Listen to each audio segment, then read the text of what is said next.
month later, he gets out, cuts some dude's head off, and gets caught. Gets caught on security camera with a blonde wig on. Like, the whole thing was so crazy. But the dude was, we were hanging out with that guy that day. Took him to the comedy club that night. It's like, it doesn't always work out. And then also, you know, the system itself, once you're inside, once you're a part of the system, man, that can fuck you up. You do 25, I mean, how many years did you do in there? I did 20 years and 3 months. Wow. Yeah, so you know, the system is, and you're absolutely correct, the system can either make you or break you. You know, I was mad when I first went to jail, you know, but then, you know, I started analyzing my life. And, you know, I wanted to know how I got there. You know, what are you doing here? You know, this wasn't part of the plan. Right. Right. And I just figured I made some bad turns. You know, I listened to some people that, for the most part, loved me to death, you know, would have died with me. And they gave me what they had to give me, you know, and what they had to give me was the drug game. Yeah. It's just so crazy that you were connected to this enormous story with Oliver North and Ronald Reagan. You know, Ronald Reagan had to testify about it.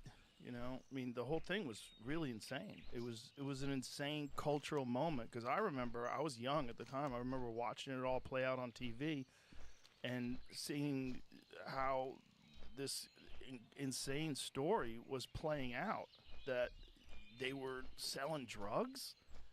What? The government was involved in the drug game so that they could When Gary Webb came and told us about this, I could not believe it. You know, like, no, not Ricky Ross. You know, you're talking about Ricky Ross, right? The guy who couldn't read in school, the guy who couldn't get out of high school, who was pretty good at tennis, but he couldn't make it in tennis. You know what I'm saying? Now you're telling me that he was working with the White House, with Oliver North and George Bush and Ronald Reagan, and crazy.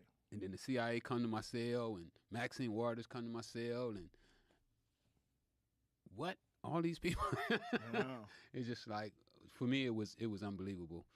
But even when I first went to jail, before all of the stuff hit the fan, you know, one of the guys that went to elementary school with me, he came up and he said, "Man, I heard the stories, but I couldn't believe it was you. You was the poorest kid in the school. Like, you and your brothers used to change pants, and you had holes in your tennis shoes, and you used to put tennis balls on your shoes so your feet wouldn't be on the ground.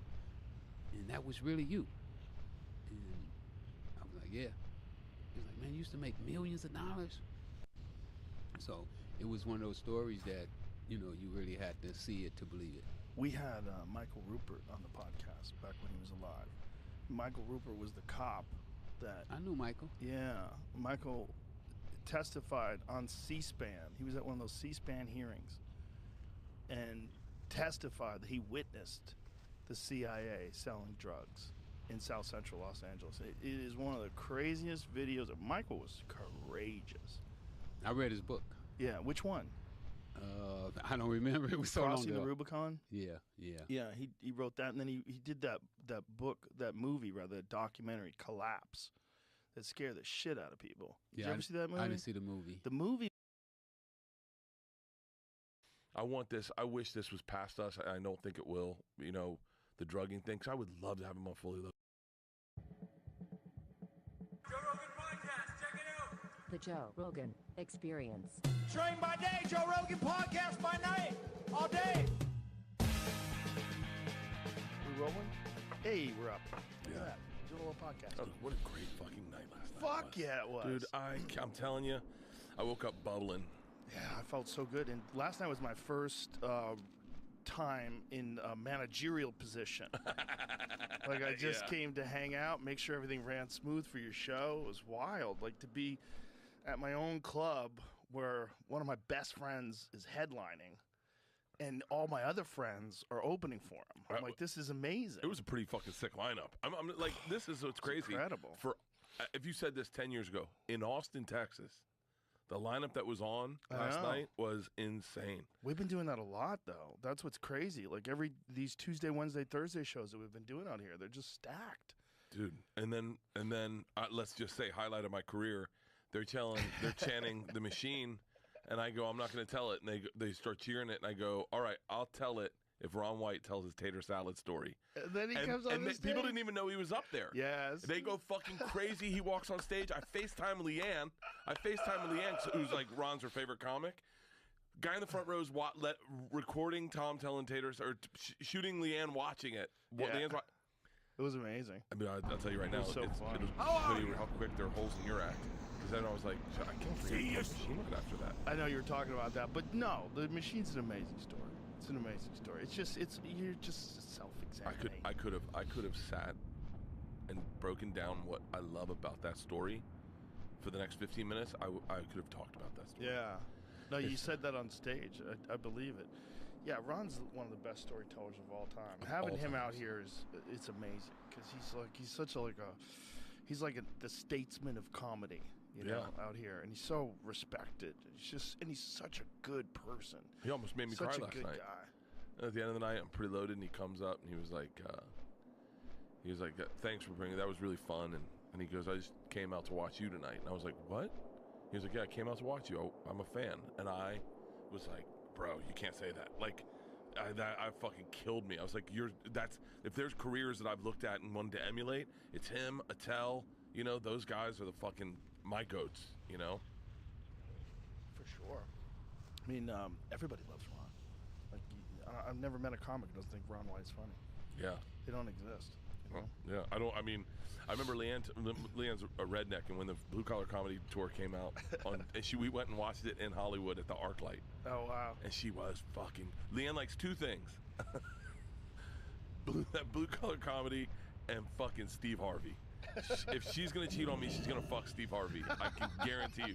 She sends me clips of Steve Harvey. Every morning there's a clip. That's hilarious. For the movie, when the movie's coming out, they asked us to do Family Feud. Oh, wow. And Leanne has never pushed our girls into anything, but she said, "I like Grace Kreischer. You're doing Family Feud. I don't give a fuck what you say." Does Steve Harvey know this? That your wife has a crush on him? She has no idea. Have you ever seen Steve Harvey eat? Someone made like collard green dumplings or something, and he takes a bite, and he freezes, and he goes, "Now I'm having a black people moment right now." He's the fucking greatest. Leanne's obsessed with him. That's funny. But isn't it funny that no one has done like a movie tour like that since? You know, they had Kings of Comedy, Blue Collar Tour, and then nothing. Like, those were so successful. The 4-people tour is the key. I do Fully Loaded. We bring 8 for Fully Loaded. Watch, get her back. Like per show. And we switch it up. Have you heard of the lineup this year?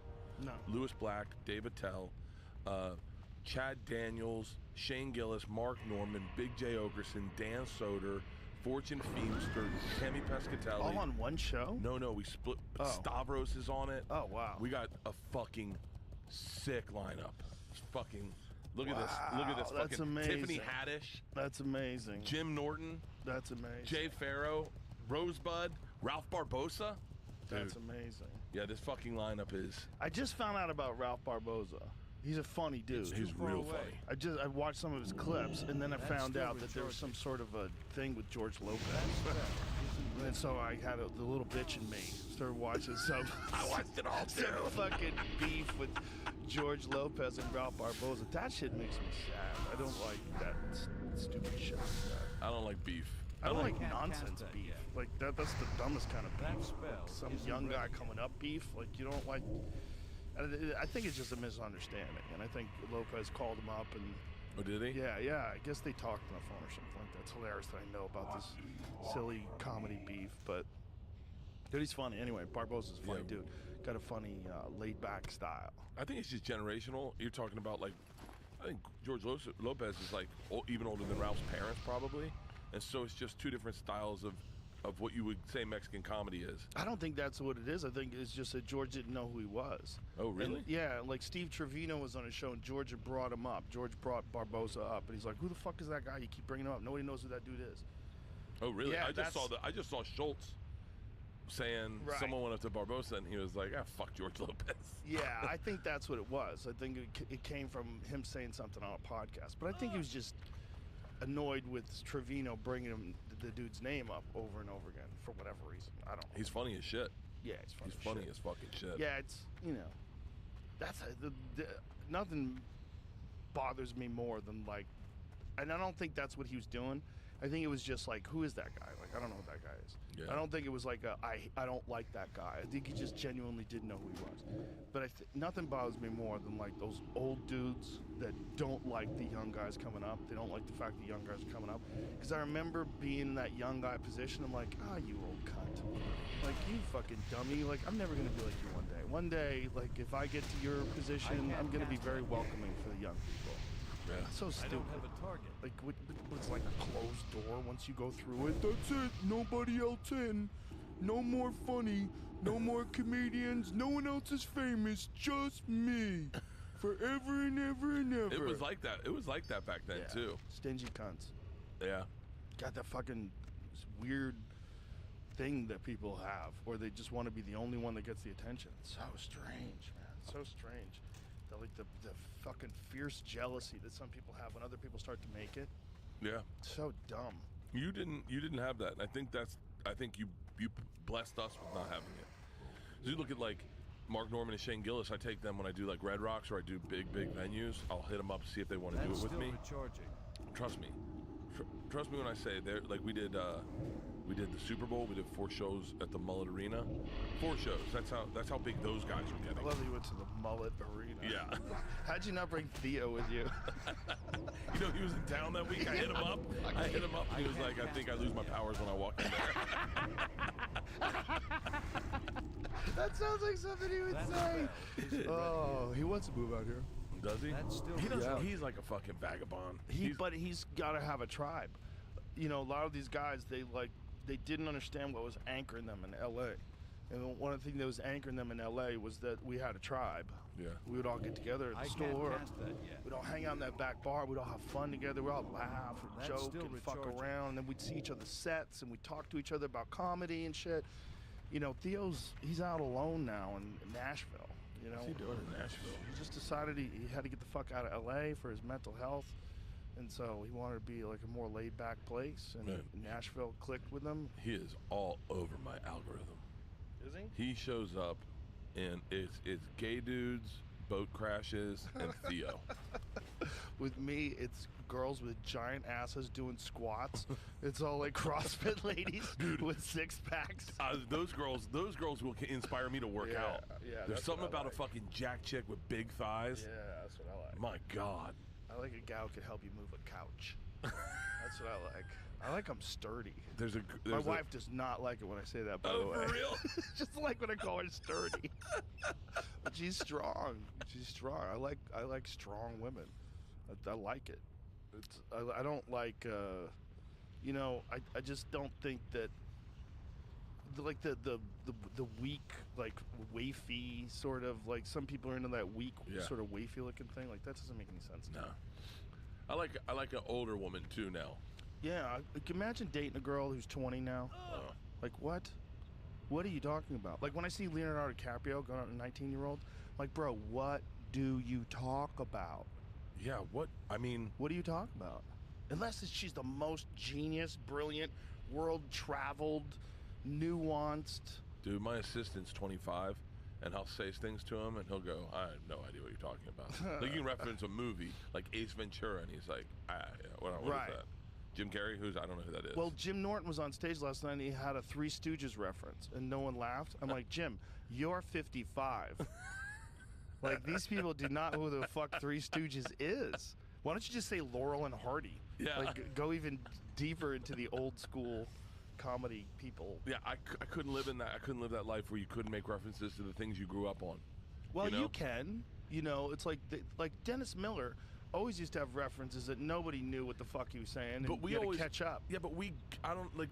It seems like the gap of experience and what we know has gotten so closer where it wasn't that way. That I feel like my dad and I still knew all the same references, whereas my daughter and I do not. They don't know anything that I've ever lived or experienced, and then they'll say things to me like, "Have you ever heard of the band Tool?" And I'm like, are you being fucking serious? Are you being serious? I buy the guy's fucking wine. Are you kidding me? And then, like, the other day, Isla said to me, you ever heard of Alice in Chains? And I'm like, yeah, That was like what I went to college to. But I knew Creedence Clearwater Revival. I knew the Sha Na Nas. I knew all the stuff my dad listened to. I knew Sam Cooke. I knew those songs. My daughters have no fucking clue of any of that. But you also have to think about just the landscape of information that's available to them as opposed to what it was for you. When you were growing up, the stuff that you got was off the radio or off television. Like, that's it. So you heard it, either you heard it at a place, or you listened to it on the radio, or you bought a CD. With these kids, they're getting inundated constantly. And they're also getting songs that are like snippets off of reels on Instagram or those little TikTok videos. So you're getting, what's that song? And then you find the song and then you listen to it. So just the landscape of shit that's available to them is so goddamn different. Like, so it's, how could they pay attention to all of it? How could they look at the old stuff? It's like just the stuff that's available. And by the way, for them, shit from 2010 is old. Oh, you know how crazy that is? Yeah. When I was in high school, okay, what year were you in high school? 1981 was my freshman year in high school. And my freshman year in high school, I remember there was a guy in my neighborhood that had a 1955 Chevy. It was this fucking awesome car. This awesome 55 black Chevy that was like in mint condition. And I remember thinking, wow, that car's so fucking old. Isn't that wild? Yeah. But that car was only 15 years old. Wow. That's what's crazy. Yeah. That's what's crazy. If you think now about like a 15-year-old car, like I have a 15-year-old car. I have a 2007 Porsche. I love that car. I drive it all the time. That car's old as fuck, man. Like in that world, like to kids when I was in high school, that like a 55 Chevy was like this old classic. Well, that's what my car is. Like the timeline. Crazy. The timelines are weird now. Because now you look at like my favorite car is a 72 Eldorado, the convertible Cadillac, and that's fucking 50 years old. By the way, I'm off by 10 years. It's a 25-year-old car. 25, yeah. What I'm thinking about is that, and my mom had a 1970 Barracuda. This is where I'm fucking it up in my head. My mom had a 1970 Barracuda when I was in high school, and all my friends were in love with it. They were like, oh my God. They would see my mom's car. It's your mom's car. This is insane. Because a 1971 Barracuda was like, it had like these grilled.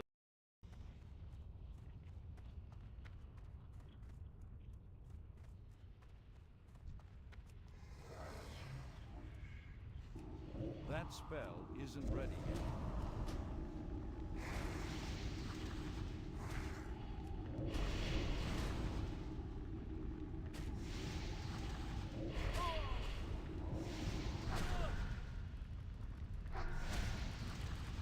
That's still recharging. That spell isn't ready yet.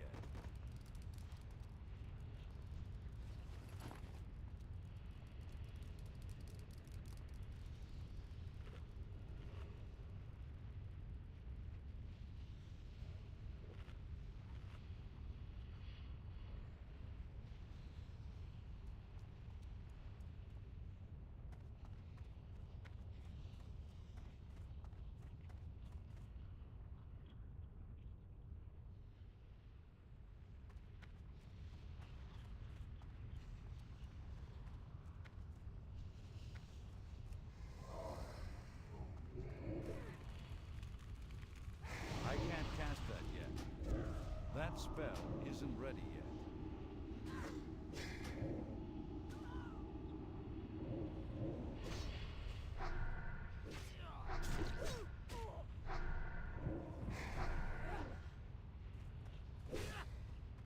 I can't cast that yet.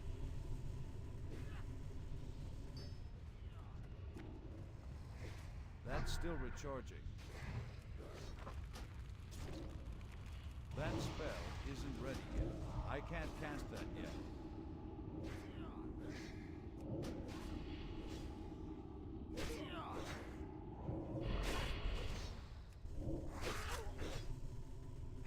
That's still recharging. I can't cast that yet. That's still recharging. That spell isn't ready yet. That That's still recharging. I can't cast that yet. That spell isn't ready yet.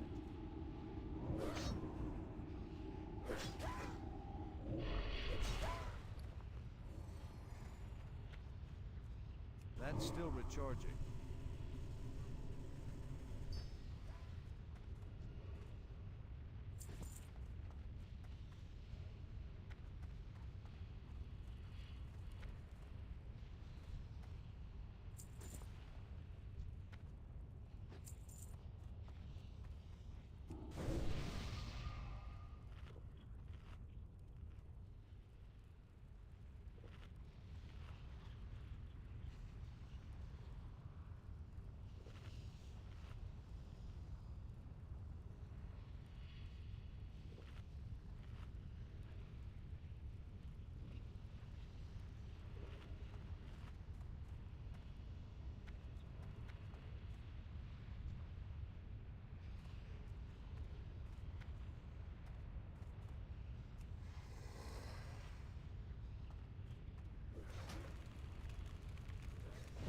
That spell isn't ready yet.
I can't cast that yet. That's still recharging.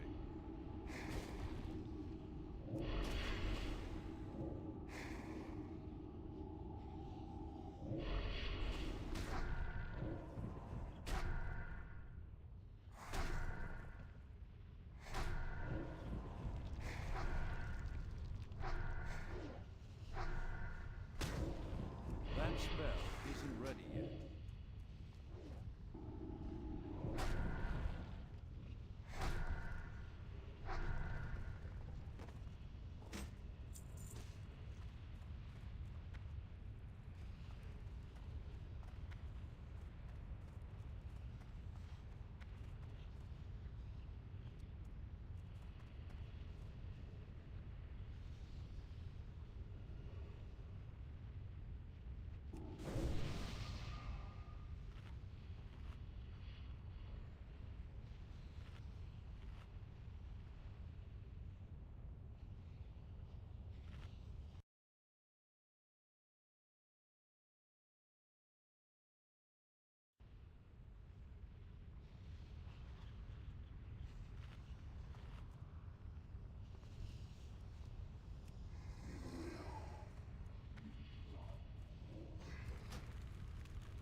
I can't cast that yet.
That's still recharging.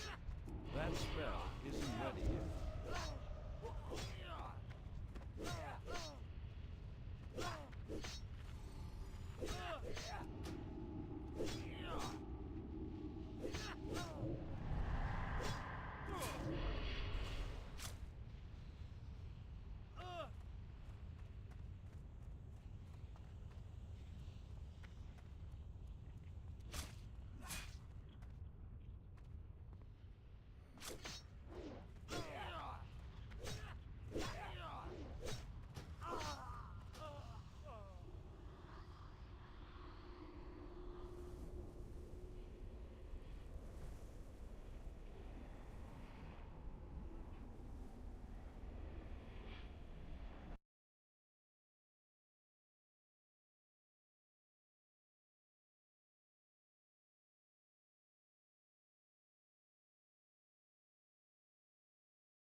I can't cast that yet.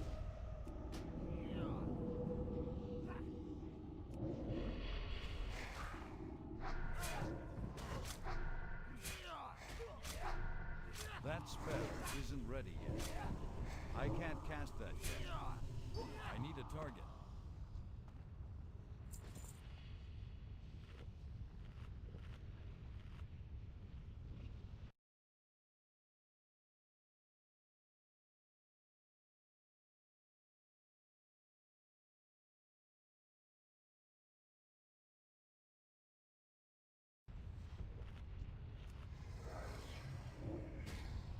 That's still recharging. That spell isn't ready yet.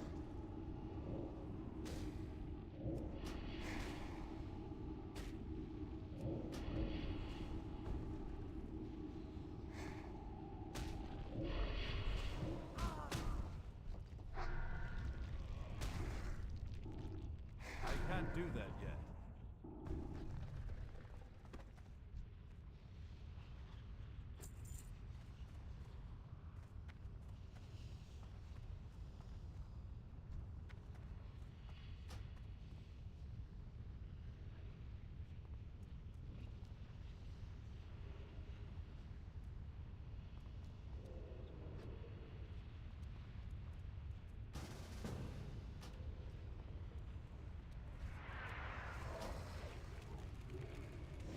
That's still recharging. I can't cast that yet. That's still recharging. I don't have a target. It's too far away. That spell isn't ready yet.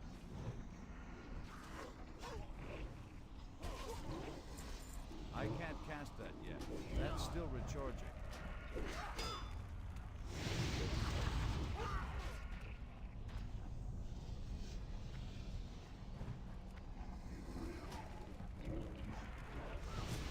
I can't cast that yet.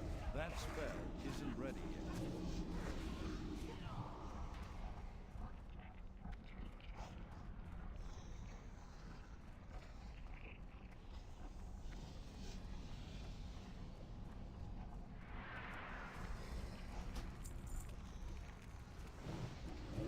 I can't cast that yet.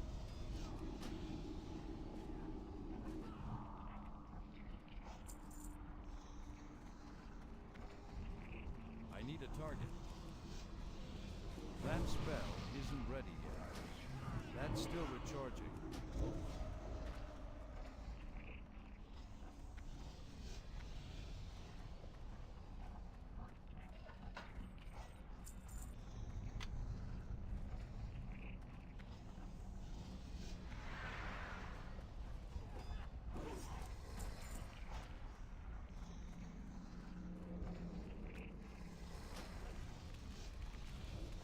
That spell isn't ready yet.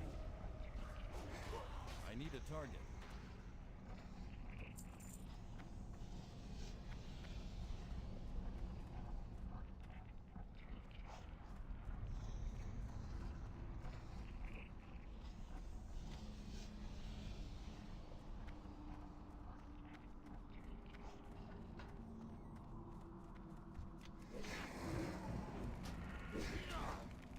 I can't cast that yet.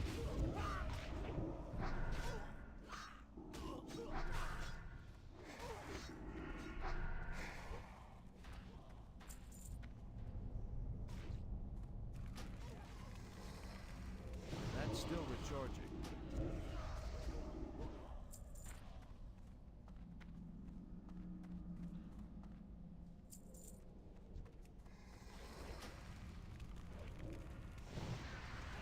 That spell isn't ready yet. That's still recharging. I can't cast that yet. I don't have a target.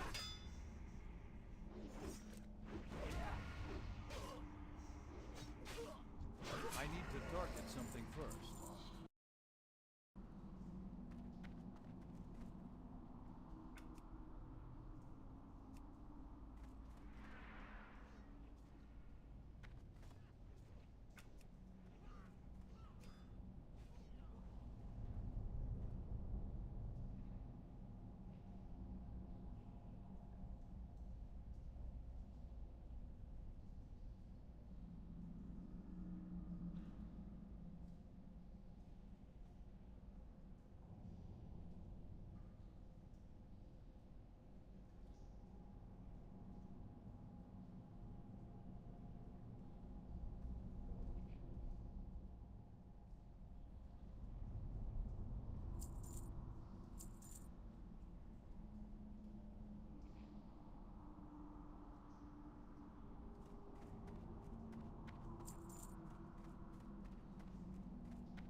isn't ready yet.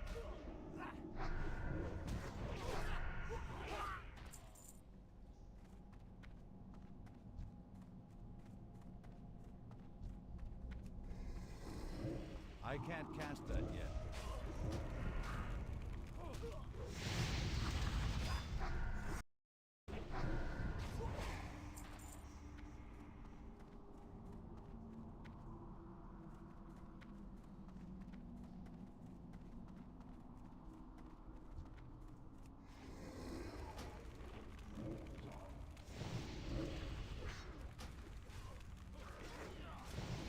That's still recharging. I can't cast that yet. That spell isn't ready yet. I need a target.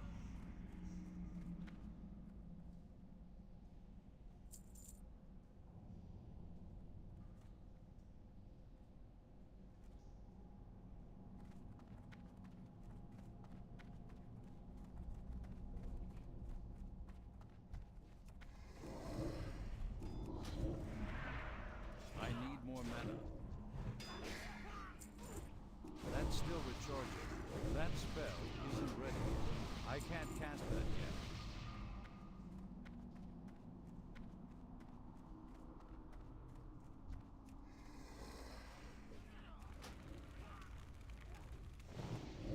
That's still recharging.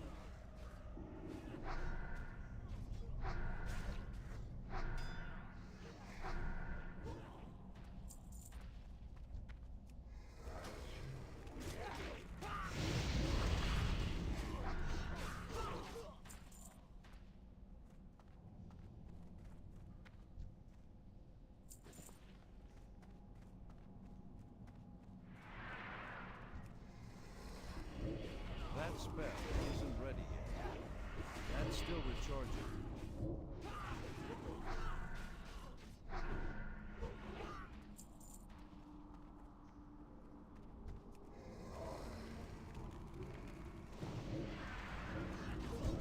I can't cast that yet.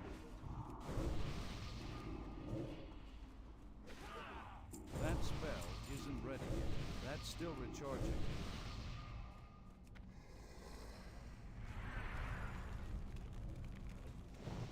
I can't cast that yet.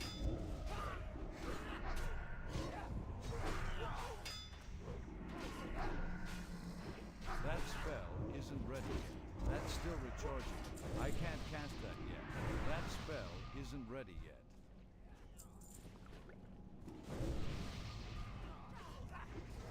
I can't cast that yet.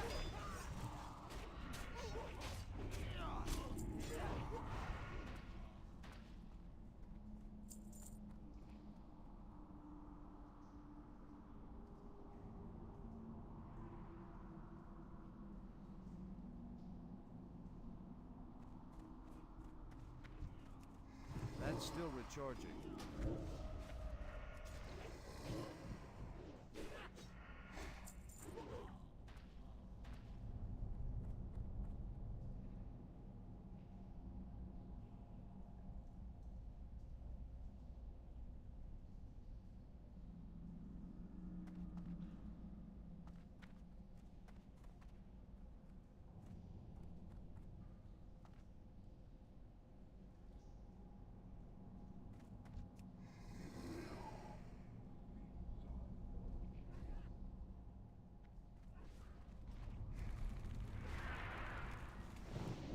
That spell isn't ready yet.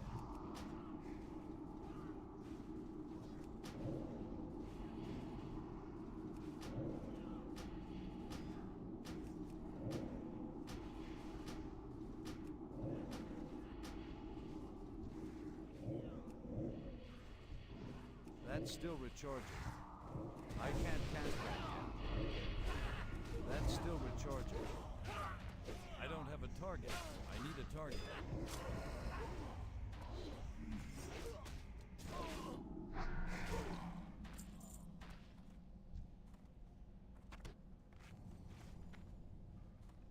That spell isn't ready yet. I can't cast that yet.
That spell isn't ready yet.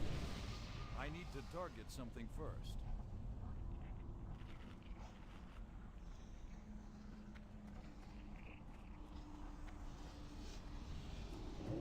That's still recharging. I can't cast that yet. I need a target.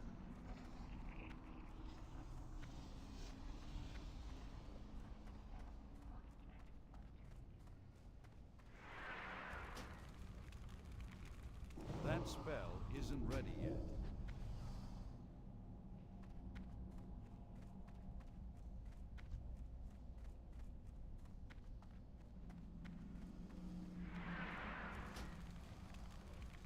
I can't cast that yet.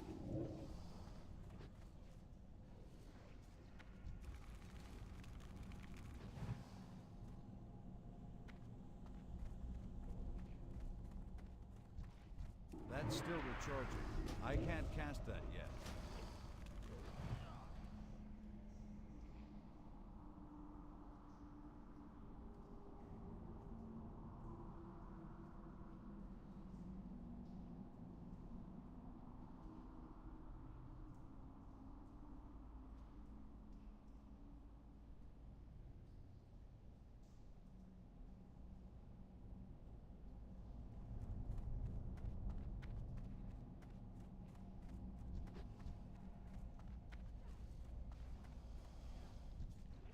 That spell isn't ready yet.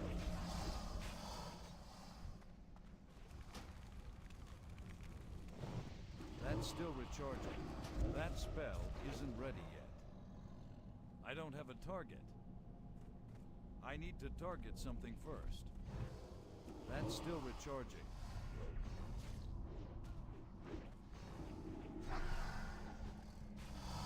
I don't have a target.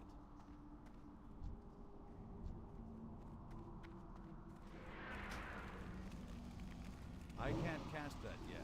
That's still recharging.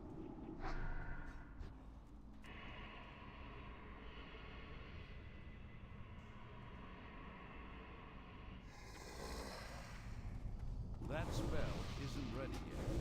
I don't have a target.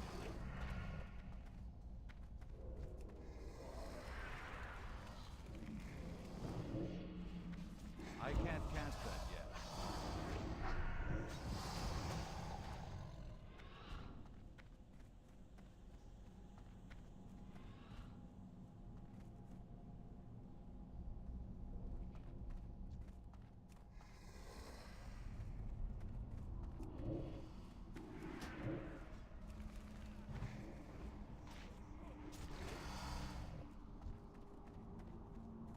That spell isn't ready yet. That's still recharging. I can't cast that yet.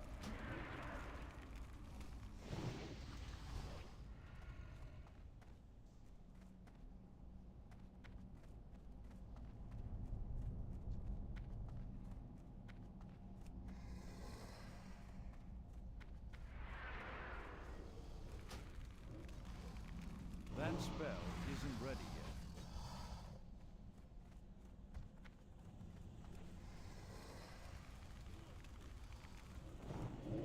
That's still recharging.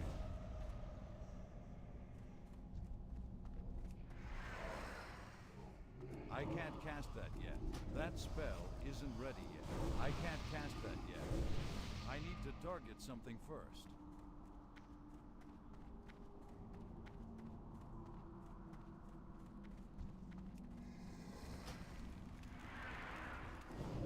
That's still recharging.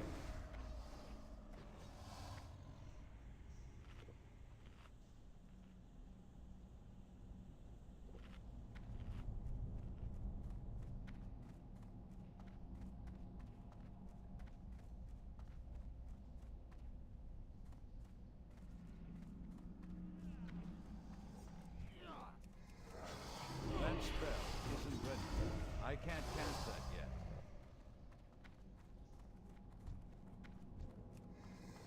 That's still recharging. I can't cast that yet. That's still recharging. That spell isn't ready yet. I can't cast that yet. That spell isn't ready yet.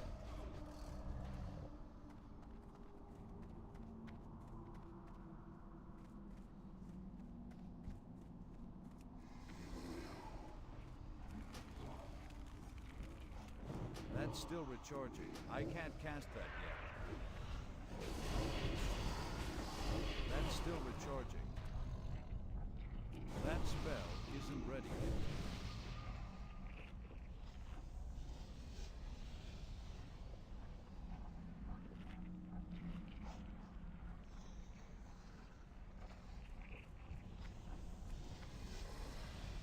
I need a target.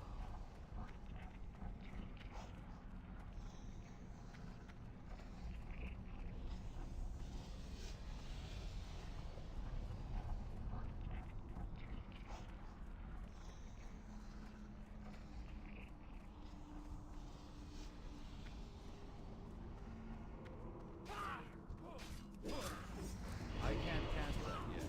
That spell isn't ready yet.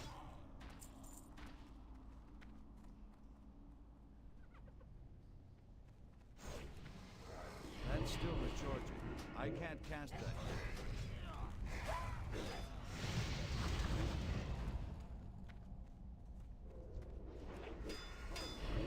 That spell isn't ready yet.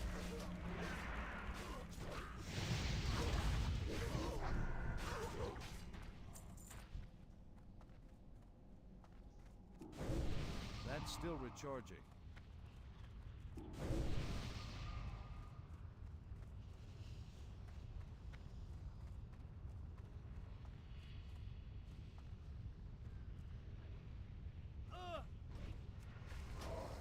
I can't cast that yet.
I need to get closer. That's still recharging.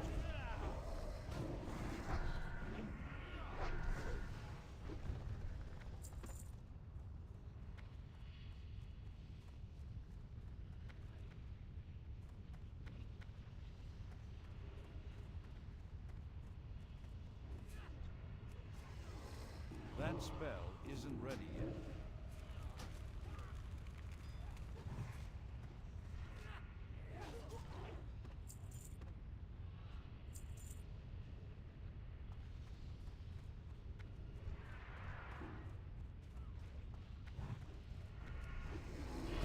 That's still recharging. I can't cast that yet.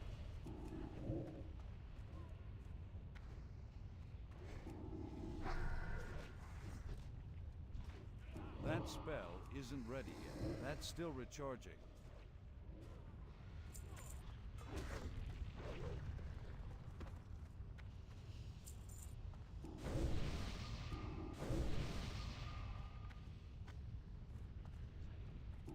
That spell isn't ready yet.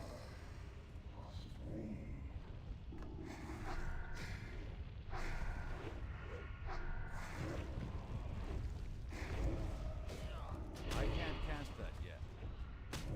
That's still recharging. That spell isn't ready yet. I can't cast that yet.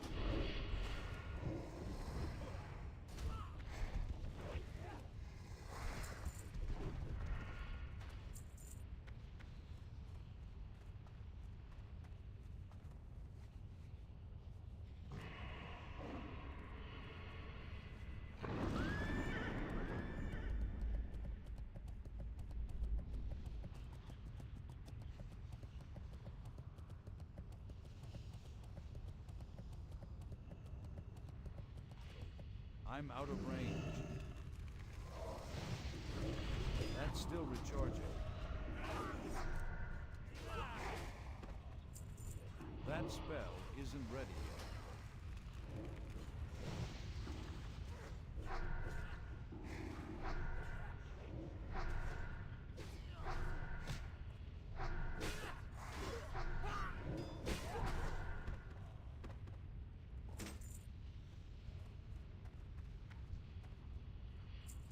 I can't carry any more of those.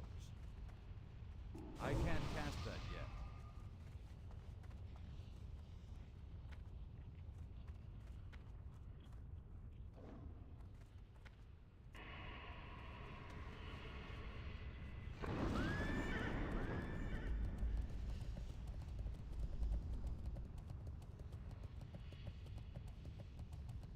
I need to get closer. That spell isn't ready yet.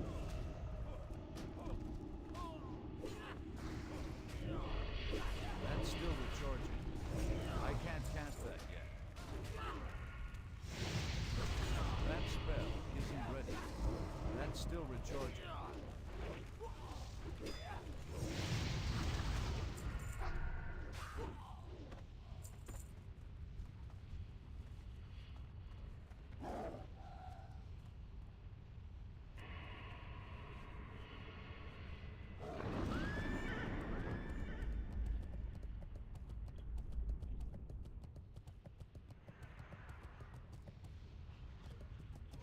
It's too far away.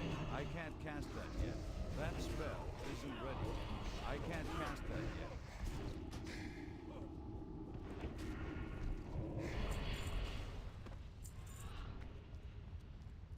Not enough mana. I need more mana. That's still recharging. That spell isn't ready yet. I can't cast that yet. That's still recharging.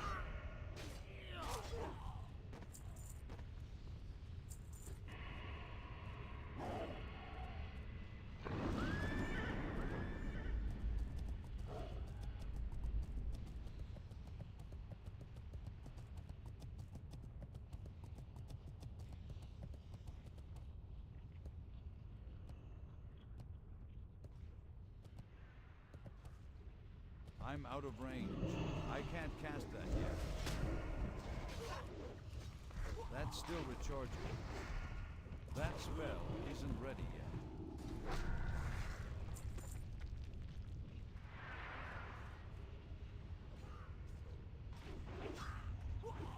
I need a target.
I need to get closer. That's still recharging.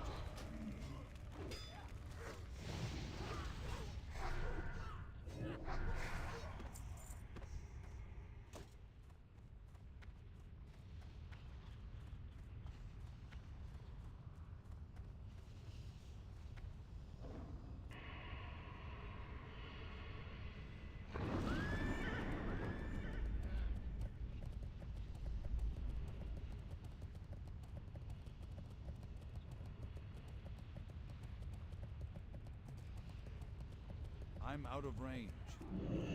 I can't cast that yet. That spell isn't ready yet.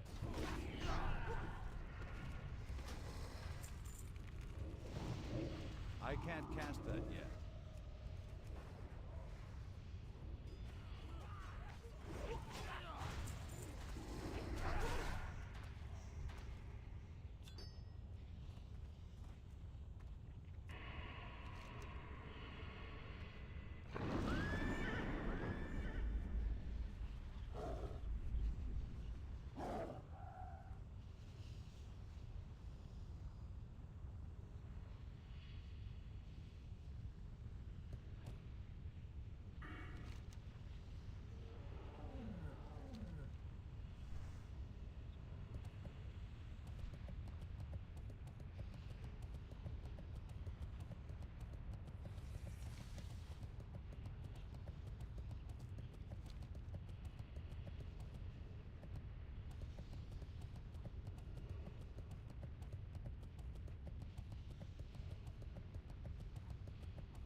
It's too far away.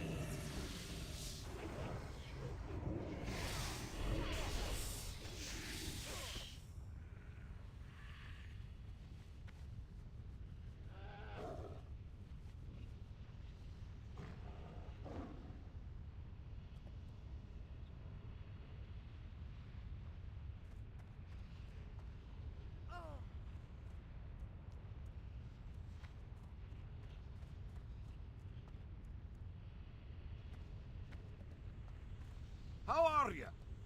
Well met.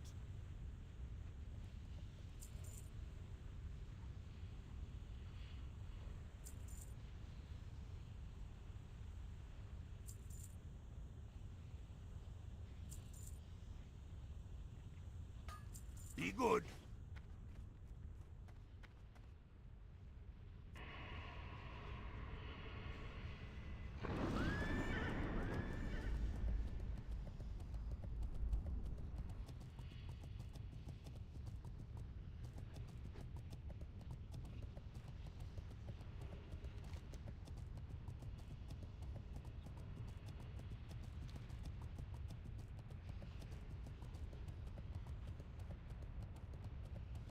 I need to get closer. That spell isn't ready yet.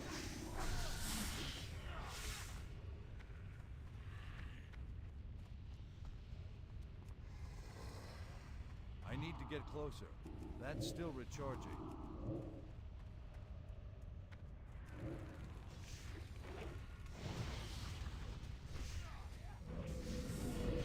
That spell isn't ready. I can't cast that yet.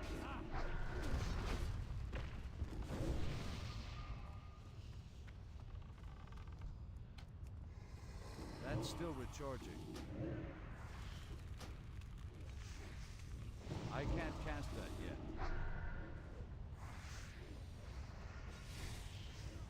I'm out of range. That's still recharging.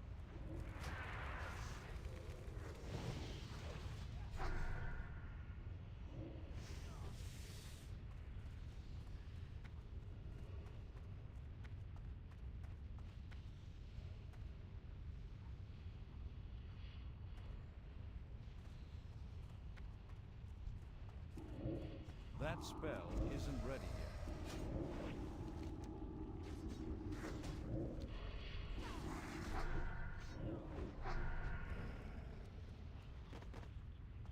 I need to get closer. That's still recharging.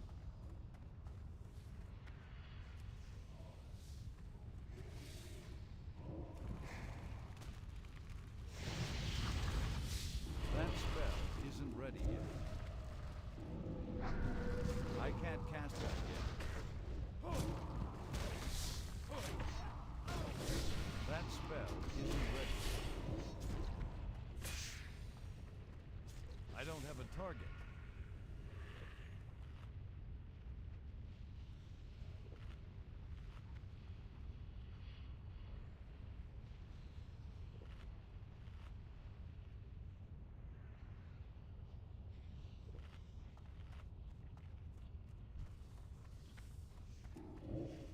That's still recharging. It's too far away. I can't cast that yet. That spell isn't ready yet. That's still recharging. I don't have a target. I need a target.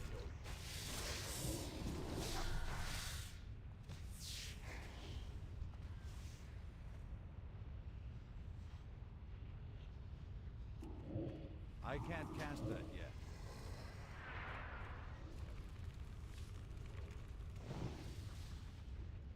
That's still recharging. That spell isn't ready yet.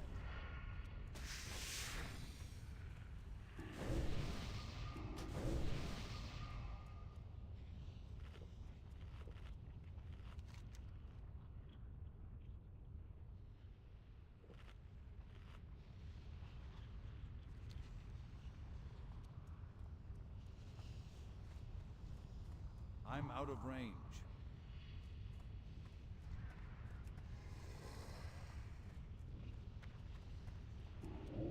I can't cast that yet.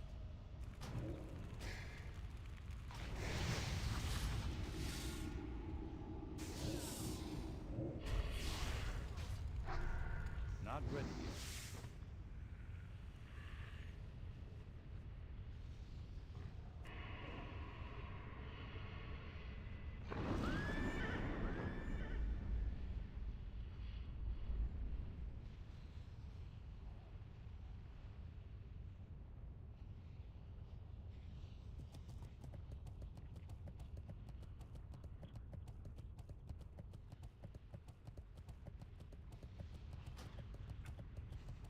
I'm out of range. That spell isn't ready yet.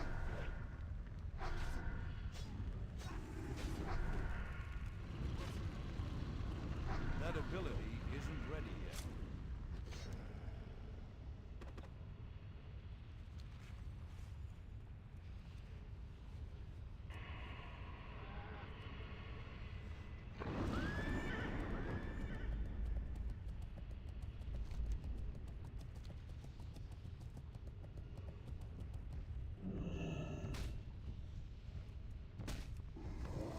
That's still recharging. I can't cast that yet.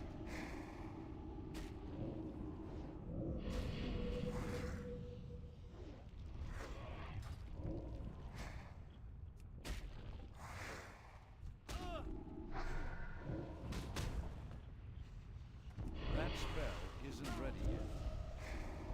I can't do that yet. That's still recharging.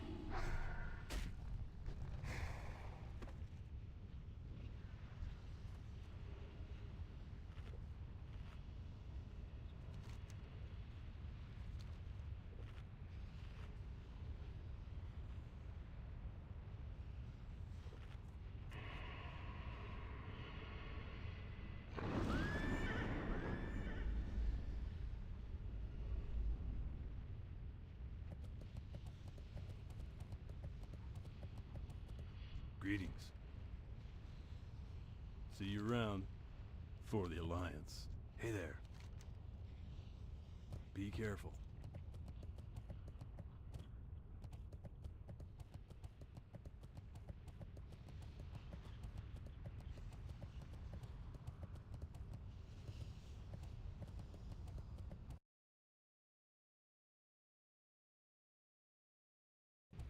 The front grill looked like a fish, like almost like gills. Like, look at that car. God damn. My mom had one of those Jesus. in 1981. So I was a freshman in high school, and my mom had it for quite a while. But like that car in 1981 was only 10 years old. What's It was only 10 years old. So that's a 2013 car. A 2013 car is indistinguishable from a 2023 car. Like if you see a 2013 Lexus, like they're the same. But that to everybody back, Look at that fucking car. Look at that fucking car. What a car! I tried to buy one of those, and Oh my God, you need one of those. I want one so bad. You should get one of those and get it done so it's got modern brakes and shit and modern engine. That should be a project that you get behind. A Burt Kreischer 1972 Cadillac convertible. Let's go. I was gonna buy one and use it because this is the way my brain works. Use it to promote my special. So we just put razzle dazzle all over the side of it, driving around LA. That's the way my brain works. So just think about like the difference in timelines, like how different it is to like look at a 1971 car and then look at that in 1981, and it was already a classic. And you know, this 2023 year we're living in, you know, if you look at things from 2000, like they don't seem that long ago. But now here's my question. It's weird. Technology from like a 1961 car to a 1971 car. If I'm not mistaken, the 71 car starts having automatic windows and an automatic trunk that goes that locks down.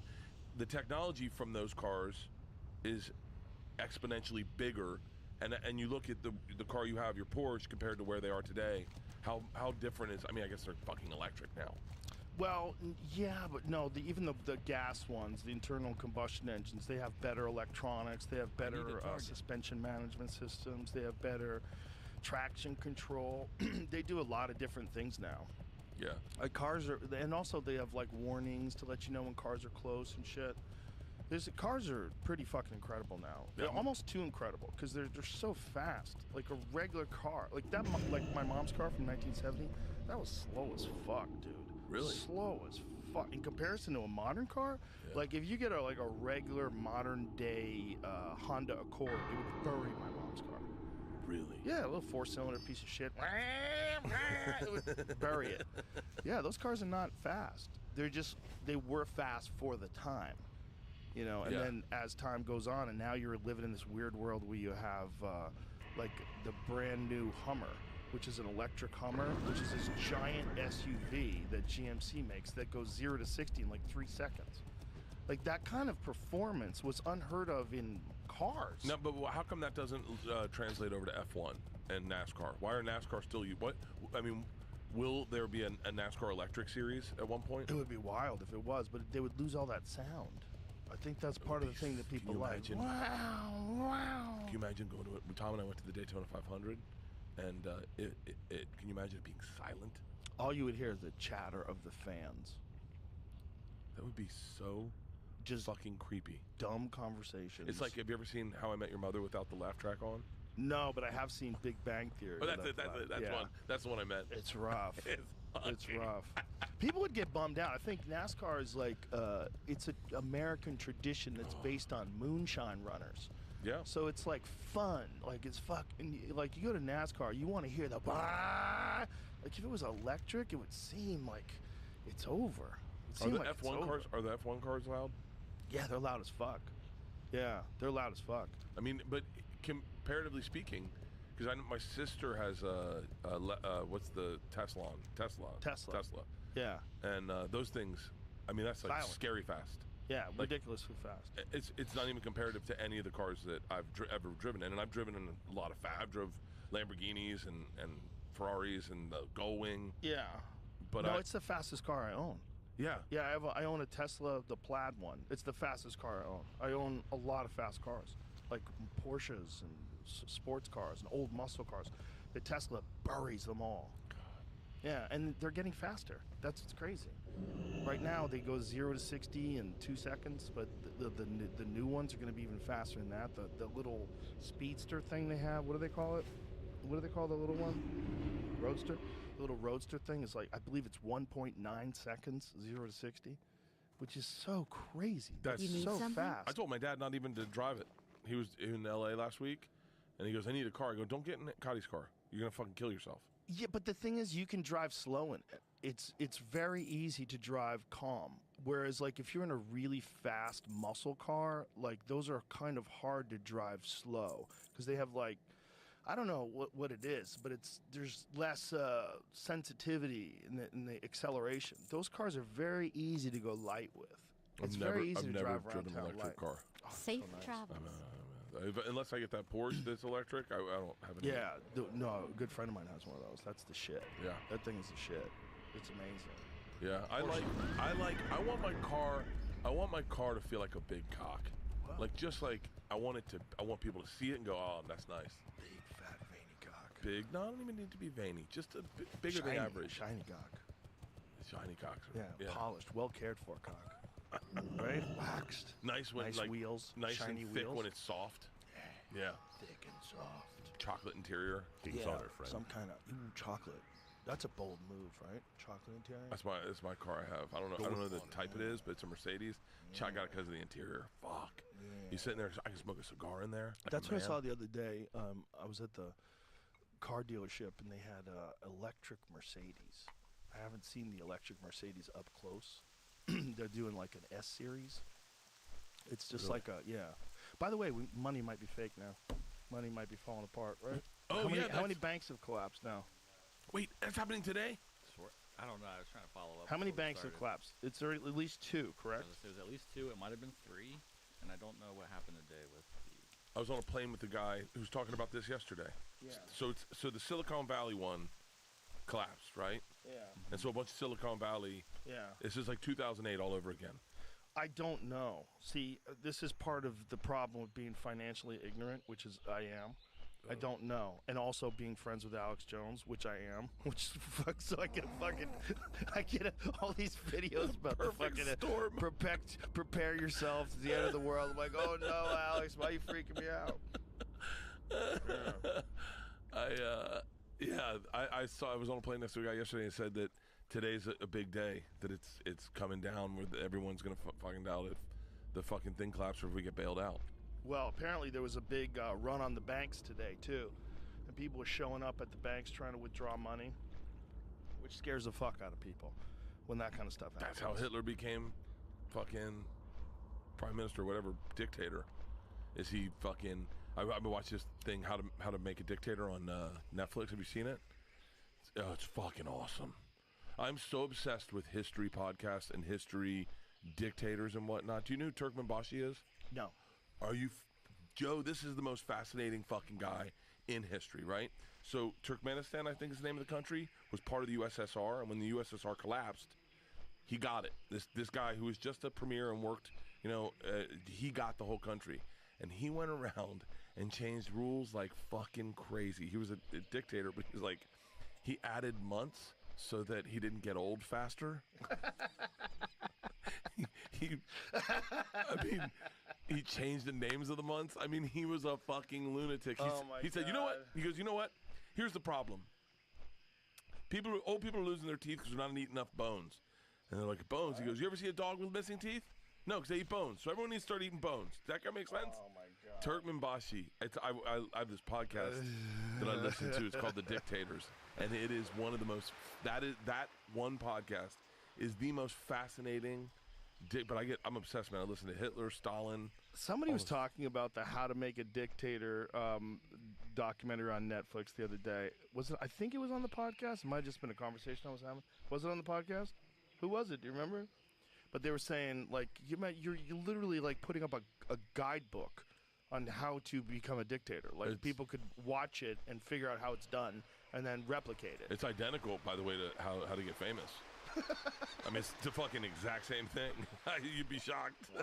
Yeah. I wouldn't be shocked, though. Right? Because a lot of famous people become like dictators. Yeah, this definitely is. Oh, that's right. He's a history Oh, he's a real guy. history nut. Like, yeah. he's a history guy. We used to do History Hyenas with Giannis. Yeah, that was fun. Yeah. Yeah, history's fascinating when you think that it'll never repeat itself again. You know, like, oh, that'll never happen again. Like, I used to think that about war. Oh, we're done with that. You know, and now look. Dude. And the bank thing is fucking... So what is exactly happening? Is this something we need to be concerned about? I watched the news yesterday to find out, and the news said no, do not worry. Oh, well, then I'm worried. Now I'm fucking worried because they've been wrong about everything. These cunts. My uncle called me in 2008 when the housing crisis collapsed, and he was fucking terrified. My uncle's one of the smartest dudes I know, and he was like, "This is going to be real bad." There was a house that I used to live in, and the next door to me, there was a lot that this guy had bought, and he was planning forever to build his dream house. It was a nice lot, and it had a good view. It was beautiful. And so I would go out there, and it was like 2009. I would go out there, and there's this old guy, and he would just be raking. And I would see him, I'd wave to him, and then one day I just said, "Let's go, just go talk to that dude, see what's going on." Because it was, you know, you gonna build? Like, what's happening? He goes, "I was gonna, but I lost everything." Because that the 2008 thing, I lost everything. I had plans, I had a house, and so I'm just sitting there with this dude who's probably at the time 70, 75. It was the last years of his life, and he's just raking this plot of land that was going to be the place for his dream house before the 2008 collapse. He just realized, like, man, the real victims of all that financial malarkey, the real victims of all that fucking corruption and deregulation and all the chaos that led to so many people losing their houses and so many people losing all their money. This fucking guy just raking his thing made me so sad. Tim Dillon did that to him. Tim Dillon did it to so many people. He's what was I gonna do? If it wasn't me, it would be somebody else. They were gonna blow it on pills and women anyway. He's the best to get a call from and go, I love, man, if there's nothing I love more is like good comedy gossip. Yeah. And the best is Tim going, hey, can I talk to you about that? And I'm like, oh, my dick gets hard. Let's break out the tea. He came last night to watch. He was there last night. Yeah. He's the fucking best, man. It was fun last night with all the hanging, too. There's so many people hanging out. Oh, dinner was a fucking blast. Oh, yeah, it was very fun. I mean, I don't think I've ever heard the N-word said that much at a steak restaurant. Sam and Freddie Gibbs. Yeah. Oh yeah. By the way, it was black people saying it. We should be really clear. People are like, wow, you went to dinner with Tim? We should be really clear. I mean, Freddie is fucking hilarious. Freddie is very fucking funny. So Sam. She was funny last night too. We were leaving our hotel, and I was with my two people, and some girls were dressed up. And the hotel we stay at, no one ever stays at. And I said, yeah, hey, ladies, you look fantastic today. And they said, oh, thanks. I said, what are you guys in town for? Because usually it's a convention. And they're like, South by. And I went, oh, shit. I said, oh, what's the show tonight? And they go, Freddie Gibbs. He does stand-up comedy. And I was like, cool. Freddie calls it cocaine comedy. Yeah. That's the name of his show. And they're like, what show are you seeing? And I said, I'm going to the Comedy Mothership. They go, what's that? And I go, it's a comedy club. And they go, who's there? I was like, nobody. And so I got in the car, and then they're like, who's Freddie Gibbs? I go, nobody. It's not, I'll tell you later. And then we show up to dinner, and Freddie Gibbs is there. And Victoria goes, this is the Freddie Gibbs guy. And I was like, just shut up. Yeah. That's hilarious. You just don't want to explain things. I just like, nobody. I just don't want to talk. I get in this point where people go, like, Leanne will do it. Like, wait, tell me what's going on with this. I go, no, it's just too much. I just don't want to lose. I'm going to be winded fucking telling you the story. Yeah, and so, I get it. So you just don't want to catch people up. Yeah. Catching people up on things is annoying. On stupid shit, too. And like the Ralph Barboza. Yeah, that was fun. George Lopez thing. Catching people up on things. Like, what am I doing? That was funny. That's exactly what happened when we booked Ralph. I got excited. I go, oh, okay, we got Ralph. It's fun to watch him work, you know? And it's the thing about those young guys is they get to see me work, and they can tell me what I'm doing wrong. Like, tell me if I'm like when you start looking like an old man on stage. Yeah. And Leanne's like, who's Ralph Barbosa? And I said, don't worry about it. How many people do you have per show? On that? Yeah. Probably 8. Wow. 8. How much time do they do? Everyone does 15, I told everyone just to murder. Just murder. So you have 8 people plus you? Plus me. Jesus. Yeah, I have to fucking close it. So it's 2 hours before you even get on stage? We have an intermission. That's a long-ass show. Yeah, have you seen the places we're performing this year? Yeah. We're ending at the fucking Gorge. I told you. What's the Gorge? Oh, my God. I forget. That's like, that underground cavernous? No. It's an outdoor in Washington stage, and it overlooks like a huge gorge. It's gorgeous. It's fucking beautiful. Look at that. Oh, wow. Yeah, that's where we're closing Fully Loaded this year. That looks like where someone would give a speech to start a new civilization post-apocalypse. It does. Doesn't it?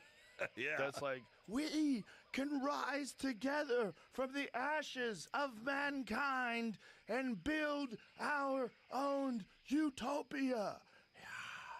Okay, come out to the Gorge and you can give that speech, Joe.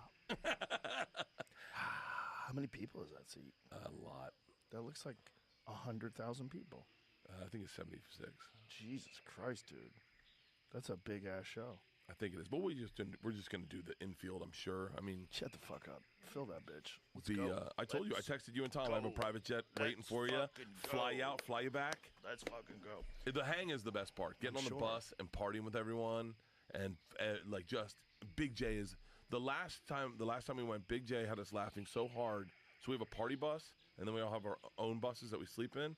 So we all get on the road. You all sleep in individual buses? We have a girls' bus and a boys' bus, and then we have a party bus. So we all get in the party bus, start driving. We caravan, and then when we all are pretty fucked up, we call ahead. They pull all the buses aside. We all get in our buses and go to bed. And Big J had us. I couldn't even tell you why we were laughing so hard on the bus. We were laughing so hard we had to pull over, and get in our buses. We're like, we're done. And Big J, right before we're about to go to bed, he goes, one more thing. I go, what? And he goes, have you seen Jurassic Park? And I'm like, Jay, don't start. He goes, are we just conceded that there's dinosaurs now?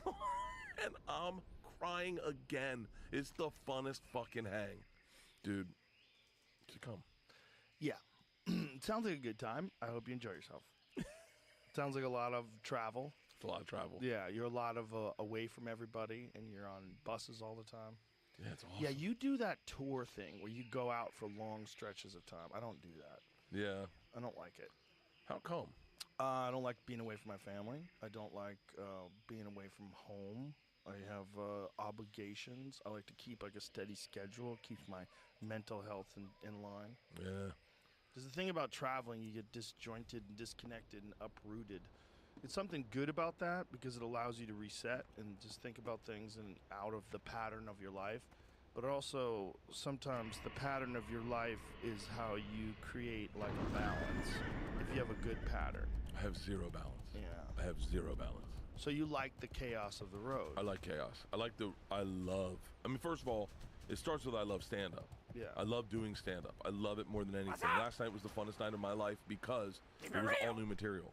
And I was like, I have a new hour. Now I have the ingredients. I got to figure out how to put it together. I need a couple of tentpole stories. But for me, I'm always working to a special. So like when I started this tour, this special that's airing right now, this material started in January 2020. And then I did the drive-in movie theater tour. I mean, I couldn't sit at home during the pandemic. I was like, I got to come up with something. Right. And so I started doing this material in this drive-in movie theaters. Didn't you get that idea from Eliza Schlesinger? She was the originator. Fucking Eliza. The best about that clip is that you go, he was doing it in June, and she goes, that's really early. That's not safe. Like, all of a sudden, That's not safe. Pass me that whiskey, please. Yeah, How funny is that? she invited me to her 40th birthday. I think she had a rave, and I was like, Whoa, she's raving. I think she had a rave. I don't know. And then once I get material going, I'm like, let's get on the road. Let's fucking get this shit good. Yeah. And then once I get ready for a special, once I know I have a date on a special, I mean, I'm so obsessive compulsive. You know, I think people look at me and they think I'm a moron because I take my shirt off and I drink a lot. But I'm so fucking over obsessive compulsive about stand up that like as soon as I knew I had the shoot date, I pick out my date based on when I set my tour. So I want it to be a place I've never performed that material. I wanted to know a place I can move at least 12,000 tickets because I want to do a bunch of shows. And I mean 2 months out, I'm on that bus. I'm doing stand up every single night, as many times as I can get on stage. And I'm moving the material around. I want it to be perfect. I could never do what Chris Rock did with the live shit. I would be fucking dead in the water. The live one's an interesting choice because Louis did a similar thing. Louis did it live on his website, and then he's going to release a full edited version of the set. And then I guess that's exactly what Chris is doing. He released it in the full edited. The shit about Will Smith was ruthless. Yeah. Ruthless. It's just like, imagine in life you play chess. You move pieces around. You say, I do this, and the counter would be that. And like, imagine the thought, like, I'm just going to slap Chris Rock, one of the greatest stand-up comedians of all time. It's not like he's going to tear my very vulnerable life apart after I smack him with some of the best comedy that anybody's ever written. And he's going to hone it over a year before he releases it. Yeah. Like, what a terrible, unprovoked attack. What a dumb thing to do. To like, be that person who's, like, publicly loved, you know, like Will Smith was, until that moment. I mean, until that moment, nobody really had a bad thing to say about, maybe he didn't like one movie, or maybe he thought the superhero movie was dumb, but everybody loved that guy. I love the superhero. Everybody loved that guy. I loved Will. I love Will. I still love Will. But those two, keep my wife's name out your fucking mouth. Those two are what sunk him. If he just slapped Chris Rock and then sat down and didn't say anything, people would think it was a joke. They wouldn't know what to do. Yeah. It would kind of drift off, and people would forget about it. They would think, and they would say to Chris, "Was that on purpose? Did you guys plan that?" Oh. Then he would have skated. But I'm not happy that it happened, but I'm happy the way it happened, because when I was trying to explain to someone who's not involved in show business how bizarre the industry is, and how, like, untethered those people are to either morals or ethics or just the reality of human nature. Yeah. They are completely connected to the zeitgeist in terms of what's popular and what's trendy and what's accepted by our group and what's rejected by our group, that no one has, I mean, not no one, but in general, the mindset of the people in Hollywood, there's very little independent thought. It's all groupthink. So when Will Smith, after smacking Chris Rock and all that other craziness, goes on stage and wins the Academy Award and gets a fucking standing ovation, that was like, that's those people. That's this. They don't know what to do. They don't have the ability to say, hey, that's not right. I don't care if you're famous. I don't care if you just won the Oscar. You can't assault people. What you did is ridiculous. The way you're behaving is crazy. It didn't even make sense. It wasn't even proportionate to what he said. It wasn't, like, you overreacted in such a strange way. I have to wonder, are you okay? Like, what the fuck is wrong with you? Yeah. No one did that. They all like, yes, it was amazing. They went to the Vanity Fair party. He was dancing. It was almost like it all went away until the rest of the world was like, are you out of your fucking mind?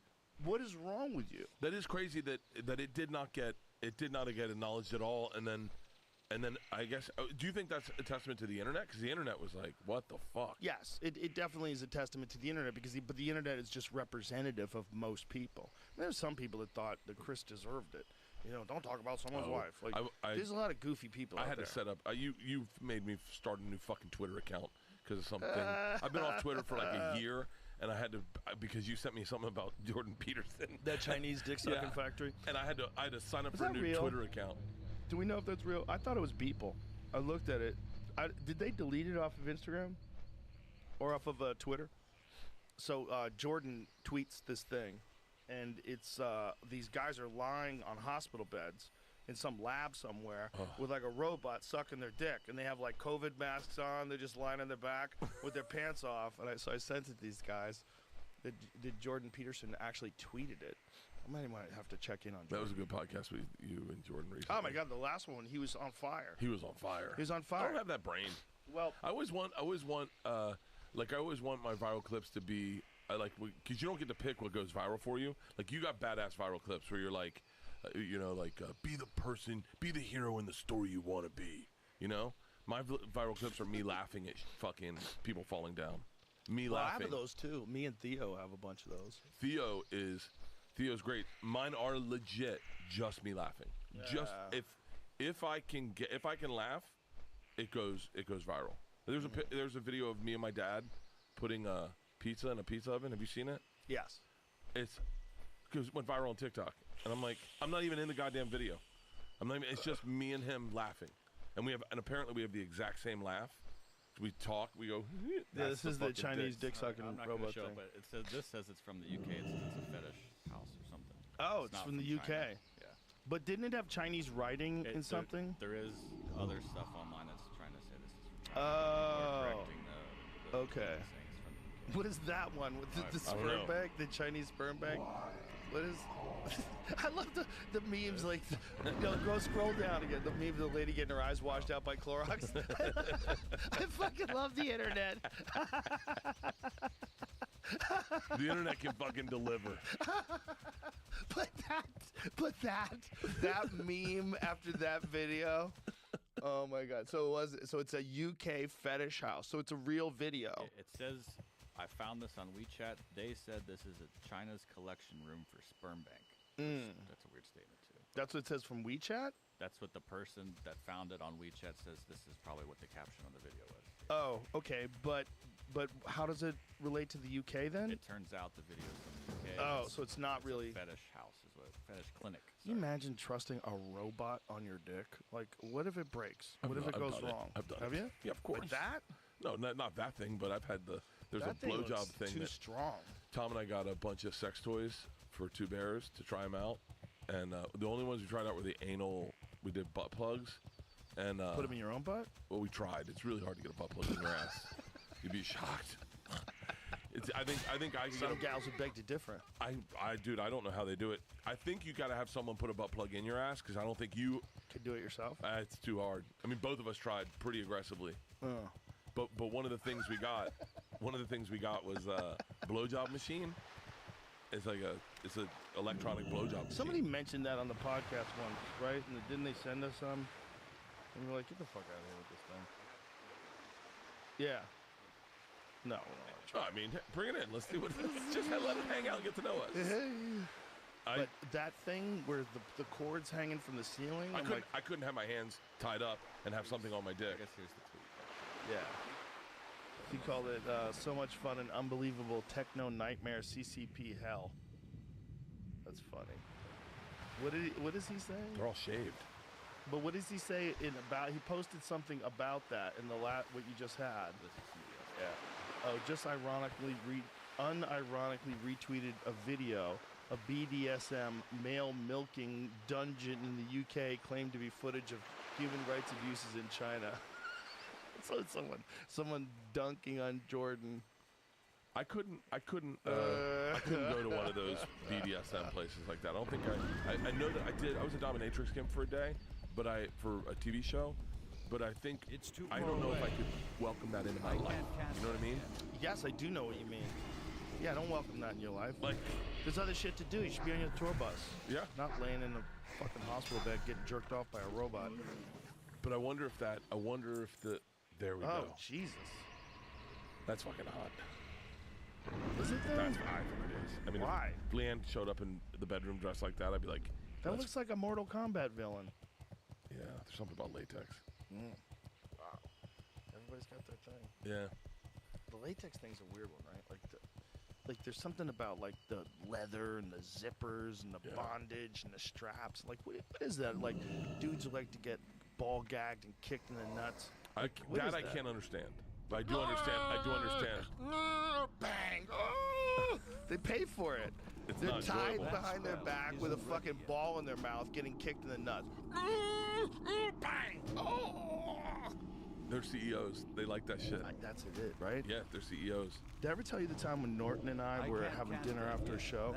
And we're in Austin, and some lady comes up to him because she knows he's into BDSM. Yeah. So he's into dominatrixes, and she comes over and tells us that she's a dominatrix. And we're like, no way. So she sits down with us and tells us the story because she knows that Norton's into it, and tells us it's like mostly these very wealthy business owners and CEOs and these like button-down guys, and then what they really want to do to blow that steam off is just be really naughty. They want to be naughty boys. They want to be told what to do, and the girl dominates them. And she goes, it's not even really sexual. Like a lot of times, like sometimes they jerk off, but a lot of times they don't even. It's like not sexual at all. It's like they just want a woman to tell them what to do while they're naked and yell at them and make fun of them and mock them. Once I came, I'd be like, all right, the game's over. Untie me. Untie me. Yeah, I'm fucking going. I got to get an Uber out of here. I'm embarrassed of who I am.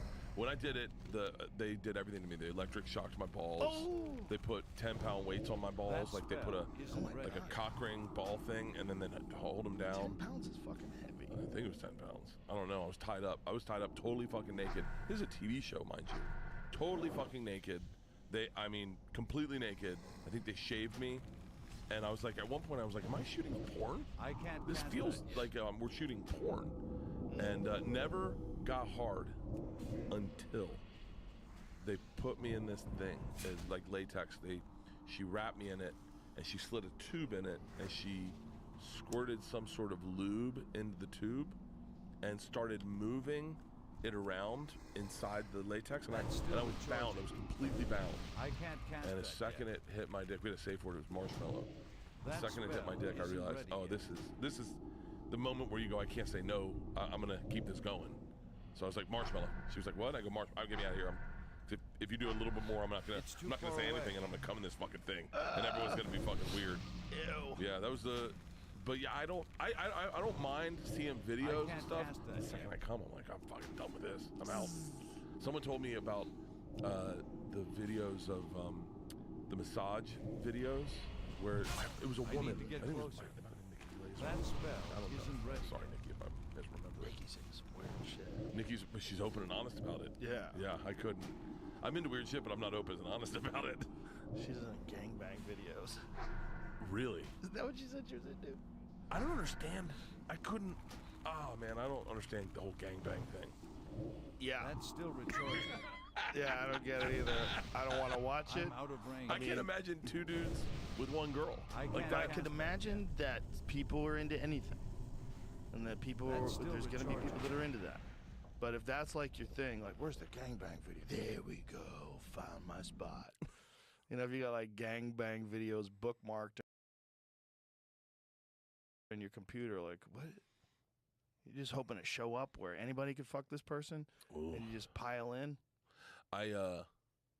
Tom and I went to a dominatrix together for a live show one time, and I'm game for anything. And Leanne's cool because Leanne doesn't give a fuck. She knows where Adriana Chechik offered me and Tom to have a double team on her, and so we called our wives. We're like, hey, can we fuck Adriana Chechik? And Leanne's like, fucking no. I go, okay. What if we both wear strap-ons? And we'll fuck them with strap-ons, and we won't. Tom's like, what are we gonna do with our dicks? I go, we're jerking off, Tom. Don't worry. And then she goes, and then Leanne's like, no. I go, what if we turn the strap-ons backward like tails, and we fuck her backwards? We're not even looking. She's like, no. But we greenlight this dominatrix thing, so we go, and they do everything. They spank us, and they whatever. And then at the very end, she tethers our cocks together with this electric, like shocker thing, and starts electrocuting our cocks, and we're tied together. We're closer than me and you. We're moving a chair. This recently? This is for New Year's Eve a couple of years ago, and so yeah, there we are, and we get done, and we're like, all right, everything's wrapped up, and then she looks at me and Tom, she goes, you guys want to come? And I mean, you want to talk about a moment, a pregnant pause. Tom and I look at each other and we're like, huh? That's still recharging. No? And Tom goes, wait, how would you do that? She goes, I'll take you guys over there. I got this little machine. I could make it come in like fucking 30 seconds. And Tom and I just look at each other like, Nephew, we don't want that. Let's just leave. Isn't ready yet. And then we go to leave, and the girl, another dominatrix comes in and goes, oh my God, Tom's the girl. I I'm can't such a catch big that. fan. He's like, oh, what's up? He's like, do you know my friend? She goes, no, I've never seen him. And so Tom starts giggling. She goes, can I get a picture? And he's like, yeah, sure. So they go over to get a picture. She goes, on your knees, pig. And he's like, huh? She goes, on your fucking knees. And Tom just gets on his knees, and they take a picture of them. Oh my This God. is Tom and I with the dominatrix. Jesus Christ. That's a fucking weird world. It is. It is. Some people are into golf. There was I wanted to bring this up earlier because I forgot about it. There was a documentary that they did about this woman who participated in a I can't 100-man cast that yet. gangbang. It was like an open public gangbang, and she was very intelligent, like a very smart person who was like a college student at the time, like an Asian lady, if I remember correctly. Really? Yeah, and she, was kind of relaying what it was like to have all these people inside of her, and talking about the fingernails scratching her, because there was just men off the street that participated in these gangbangs. Like, guys could just sign up and fuck this famous porn star. But what? I mean, I just there was a from few a of those. Oh, it's just craziness. I don't understand. You're getting it. herpes. But there's this thing that was going on for a while where there was records to see like who had the biggest gangbang. There was another woman who was like in competition with her at first. Remember that? I remember the Houston 500. That's right. Houston 500? I think she... There's going to be 600, I think, is what the end of the day. 600 men? She fucked like 600 different men. Yeah, over a period of like many, many hours. But I think this other woman did a gangbang movie. See if you can find the movie. Can I see what she looks like? Because it was a movie about it. The Houston 500 was Right, but that's not the one with the smart lady. The smart lady was, there was a documentary about an Asian porn star who did a massive gangbang. But it's like, That's still recharging. it was just That weird spell because they like, isn't ready if I yet. remember it correctly, it was quite a long time ago, like 20 years ago, but they were talking to her about it, like what was the experience like, and I was like, yes, That's right. Annabelle That's Chong, still that's recharging. it. I can't cast that. The 90s porn star Annabelle Chong was arguably the most famous Singaporean in the world. It's 2 too decades far later, away. she talks about what she's been doing That since she spell vanished from isn't the ready public yet. eye. So see if you can find the movie about her. So that's like a recent thing on That's her. there's got to be something. I mean, I don't mean this disrespectful, but there's got to be something broken inside her brain. Maybe that fixed it. Maybe it's just like, just needed 500 cocks. I don't know.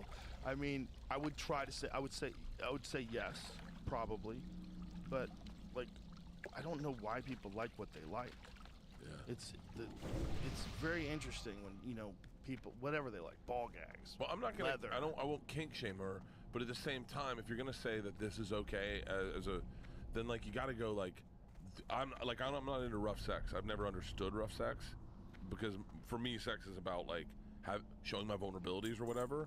But like dudes like it, and then people get kink shamed because they like rough sex. Then all of a sudden everyone like comes out and they fucking don't like them. Well, rough sex, I the can't thing that cast scares that people yet. is rough sex is the next door neighbor to violence.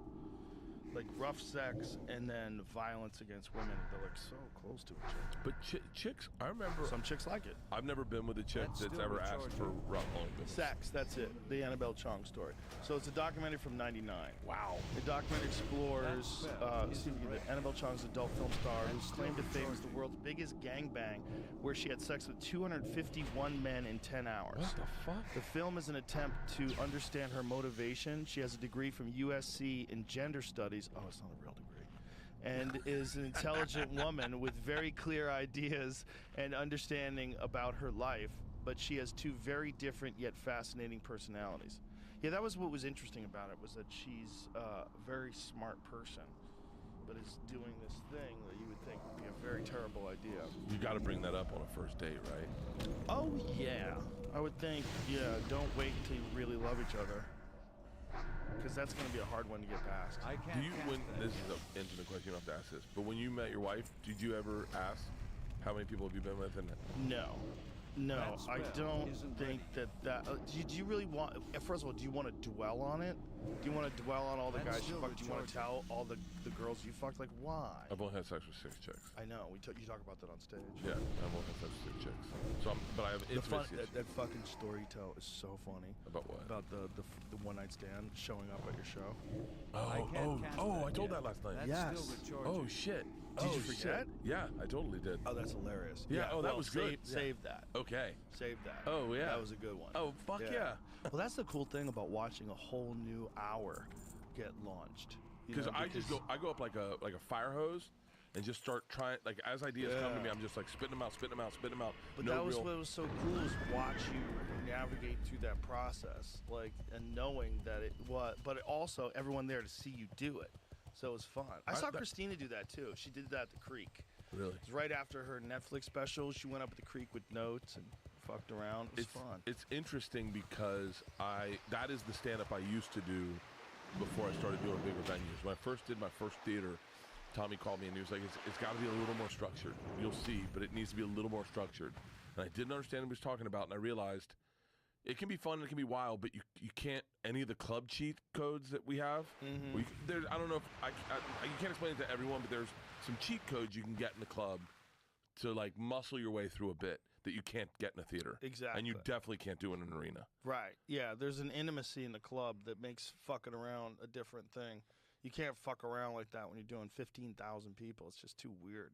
It doesn't make sense, and you can't go fast when you're doing an arena because I tell it to everyone, when the first arena show you do, take your time. Yeah. Because it's got to get all the way back there, and then it's got to get back all the way up here. Arena time is different. Yeah. Isn't that funny? You have to talk about arena time. Did you ever think of that?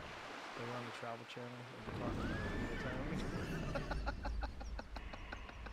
If you told me arena time. If you told me I would never imagine that I'd be where I am today when I first did this podcast. Like the first day I did this podcast, and I got in the car with Red Band and I had 3,000 followers on Twitter. And we were driving home and I was wasted and I was like, that was funny shit. To tell me that I am today, that I'm in the middle of an arena tour. I have a movie coming out. I have a Netflix special. I'm my 5th fucking special. I don't deserve it. I don't feel like I feel like there's so many people so much better than me. It's not about that. You definitely deserve it, and it's not like so many people deserve it. No, it doesn't exist for them. You made a thing. You figured out a path, and you got through, and it's great, and people love it. It's like it's not a matter of whether or not you deserve it. Of course, you deserve it. I was lucky. In that everyone's lucky. I fucked up. There's a couple things of advice that I'm really glad I took. The number one bit of advice that I'm glad I took is when you came up to me at the Ice House with the whiskey, shots of Jack, and 2 beers, and you said, "Hey, we're trying to be your friend. You gotta let us." And I did not want any friends. I did not want a fucking friend. I had my kids and my wife. I was good.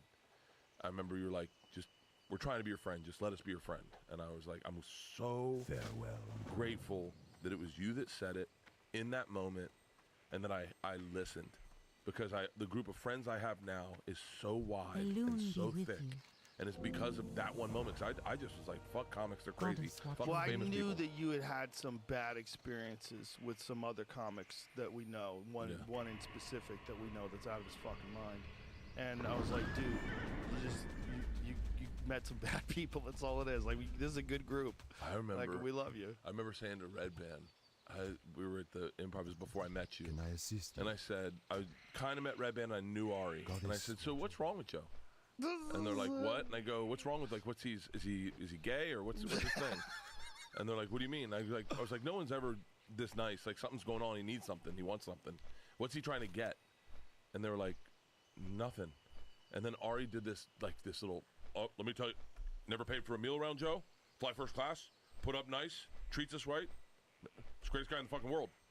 And I was like, okay. I'll wait till he tries to kiss me and tell you guys.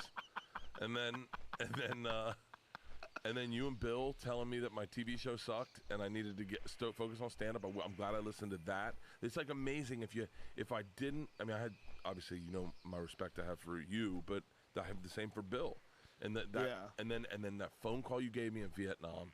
Well, I was high, and I was in the green room of the Comedy Store. Yeah. And I called you up just because I missed you. I was like, what's he up to? And then when you answered, and you're like, I'm on a motorcycle, I'm in Vietnam.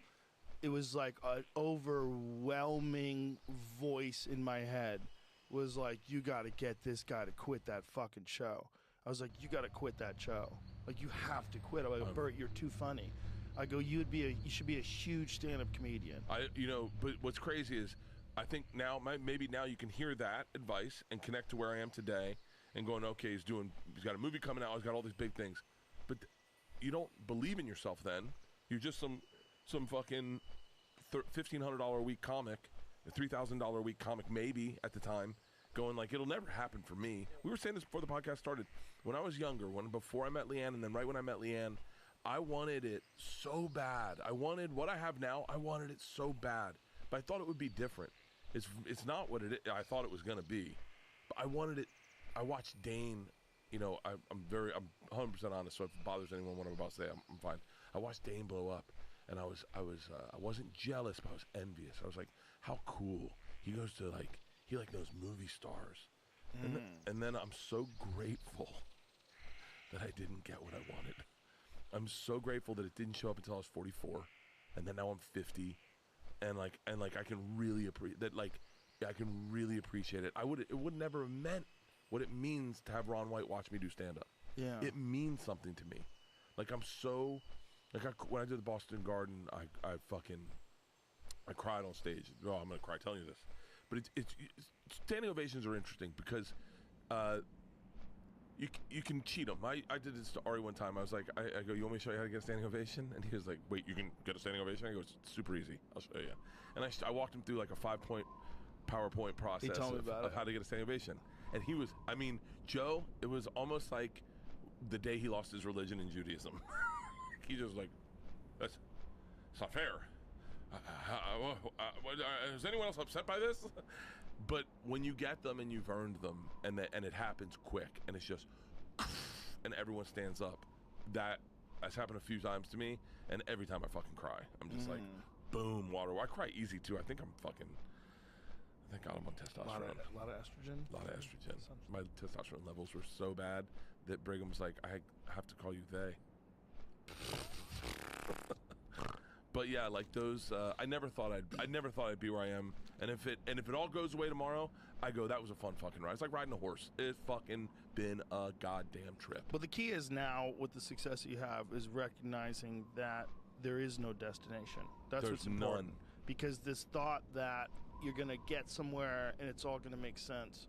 No, what happens is your motivation shifts. Your motivation shifts from this this unstoppable desire to make it, then your motivation should shift to doing the best work that you can.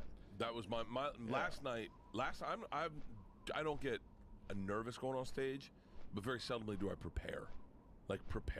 Where I go, let's think very thoughtfully about what we want to. Let's turn this into a job and let's work. And last night I sat down before dinner with you and I wrote every new idea I had down, and I said, I got my book. I remember a lot of them I want to do. I'm gonna make sure I hit all of them, because I was like, there's a chance that Jim Norton, I didn't know Jim would be there, but there's a chance that I know that you'll be there. And I go, these are my peers, and I want to make sure they know that I'm working. Does that make sense? Mm-hmm. The second you see your peers stop working, and I won't say their names, but we've seen them. Yeah. The big comics that just phone it in, and I go. And I was very thoughtful in my approach to doing stand-up last night, because I was like, that's when it goes away, is when you stop giving a fuck, you stop bringing around. That's the with joke everything in life. That's when your marriage fucks up. That's when your friendships fuck up. That's when you're a bad neighbor. That's when you're a bad dad. That's when you're bad at your job. It's when you suck at a sport. A lot of things in life is whether or not you appreciate them. It's being in them and recognizing. Like when we were kids, when we were starting out doing stand-up, the idea that making a living doing stand-up was crazy. We always had jobs, right? Everybody had jobs in the beginning. So you're like, imagine if I could only pay my bills through comedy. That's insane. And then when you get there, then you're like, oh, how come he's got an HBO special? I don't have an HBO special. It's like, it's so easy to get caught up in the stupid parts and just not appreciate it. Not appreciate your health. Not appreciate, that's the feeling that I always get if I ever get sick, is that feeling when I get sick, oh my God, this is terrible. I am going to appreciate health so much more as soon as I get better. Because when you feel run down and tired and weak, you're like, oh no, what an awful feeling.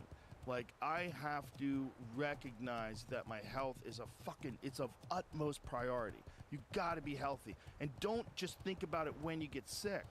Because when you're healthy, you think about all kinds of stupid shit. You don't think about make sure you don't get sick. But when you're sick, you're like, oh my God, I've gotta get healthy. Nothing matters until you're healthy.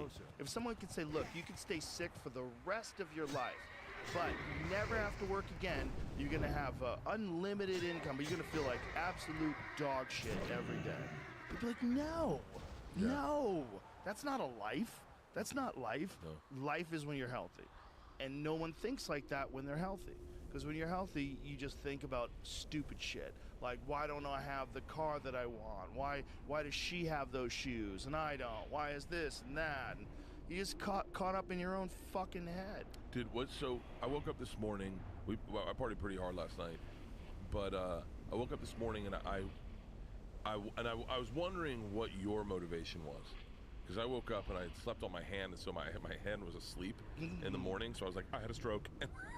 And so then I went, oh my god! I thought you were gonna tell me you jerked off to the dead hand. No. Put it on there and just Should have. numb-handed it. God, I wish you would have been in bed with me. I'd give you advice. But spit in your hand first. Don't be scared. You're already fucking your own numb hand. But I got up and I went, and I realized, oh, my hand's just asleep. And then immediately I go, it's that health thing. I go, I'm going to the gym. Here we go, 4 miles. Let's do it. Good. Go do 4 miles. Head over to Rogan. Eat salmon. Be healthy. I'm telling you, I've never been more motivated with health because of the dealing with ways to wellness. Because once you start taking that accountability, you go, well, then now it's time to right the boat for real. Yeah. And so, but I go, I know my motivation for working out is punitive. It's more like I get angry at myself. I go, way to go, fuckface. That's how. Okay, you wanted to have last night, then this is the morning you get. You wanted to come home, fucking take a roadie with you and drink it in your room, then you would get up and you go do 4 miles. Let's go. And I was like, I wonder, because I never understood before I worked out the way I do now. I never understood the way your brain worked about that without working out you'd want to fucking kill someone. It kind of centered you. Yeah. And I get that now. Once I can feel like shit, but once I push it out of me, I feel amazing. Yeah, for the rest of the day. It's medicine. It's medicine for everybody. It's not just for me, it's for everybody. It's hard to do. That's all it is. And you got to recognize that it's hard to do, but you have to still do it. And if you can force yourself to do it, it's better. It's that simple. It's like really all in that form. And you also don't have to do anything that hard. The thing about exercise is if you can get a really good sweat going and get your heart rate up and push, that's great. But if you can't and you just want to walk around your block, that's way better than not walking around your block. Like, everything is good. Everything you could do is good up until you get injured, right? So do it smart. Do it smart and do it regularly and build up. Don't go, like, if you have been working out for 20 years, don't immediately join a fucking CrossFit class and blow your back out. Like, do it smart. Like, do it slowly at first. Start with push-ups. Get a chin-up bar. Build up. And then after a few weeks of being very consistent with that, then start going to a gym. Maybe if you can afford it, get a trainer. If not, there's tons of YouTube videos. Oh, dude, tons. Netflix has a new workout series. Have you seen it? Oh, no. Netflix has a new workout series. Let me pee and then we'll talk about it. Yeah, sure, sure. I'm so overhydrated lately. I used to be the champ of not pissing during podcasts, but when I went to Ways to Well, I found out I was dehydrated. And it was probably because I was right after coming out of the sauna that I got my blood work done. But I'm like, God damn it. And I have been overhydrating since then, but I feel fucking great. Really? But I have to pee all the time. All right, go piss. And bring back an ice cube. Yeehaw, our boy Aaron Rodgers went to the Jets. What's that? I think our boy Aaron Rodgers went to the Jets. Oh, yeah? I think so. Someone was asking me about that. I love that dude. Aaron Rodgers is a saint. He's the nicest guy you could ever meet. It's the coolest dude. Does not feel at all like he's famous. No, dude. Feels like a fucking totally normal, regular guy. He showed up. Are we rolling? We're back? Yes. He showed up. I texted him on Twitter. I made a message about him on Twitter when I was in Green Bay. I was doing the rec center right next to the Lambeau. And he DMs me. He's like, are you trolling me, motherfucker? And I'm scared. I was like, he brought man energy. Like, athletes bring man energy to you. Any cage fighter I've ever fucking talked to, man energy. I talk shit about never mind, I'm bringing that up. So I said me and Tom were gonna jump Nate Diaz one time. Oh no. and Shane Gillis is like, that was a mistake. Yeah, don't say that. So it was a joke, Nate, just joking, big fan. So he DMs me and I panic. I'm not good at talking to celebrities, so I call Tom, who's awesome at it. He's better at that than stand up. And he goes, just DM him back. Say, huge fan. Would you like tickets to my show? That's it. So I write back, not what I would ever write. I'd write like a paragraph of, no, I love you. I think you're awesome. Your hair looks so cool. I love it when it's wet or whatever. And so I DM exactly back, and then he writes back, no, huge fan. I just didn't know. He's like, are you at the restaurant tonight? I was like, yeah. And he's like, can I stop by? And I'm like, go, wow, that's how Tom gets in these pants with these celebrities. So I text back, yeah. And then he just shows up, regular ass dude. Yeah. Knocks on the window of our bus, walks in, smells awesome, he's got his wet hair. And we're like, ah. And he was the coolest fucking hang, like no pretense. I mean, I gotta be honest with you, and I made jokes about this, but like, we had a camera on. And Aaron Rodgers was so open and honest about everything that I actually said, can we turn this camera off?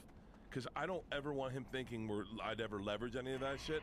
He was just the realest dude. And he's been the sweetest guy. Like I text back. Now I want to know what the fuck he said.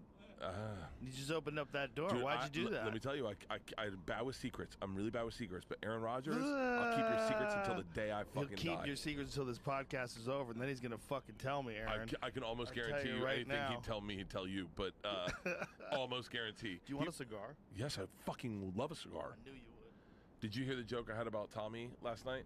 No. About secrets? No. I'll save it. I got a good one. That motherfucker's going down. What kind of cigars you got? Look at that fucking humidor, Joe. Pretty dope, right? Oh, are these your cigars? Yeah. Oh, I fucking yes.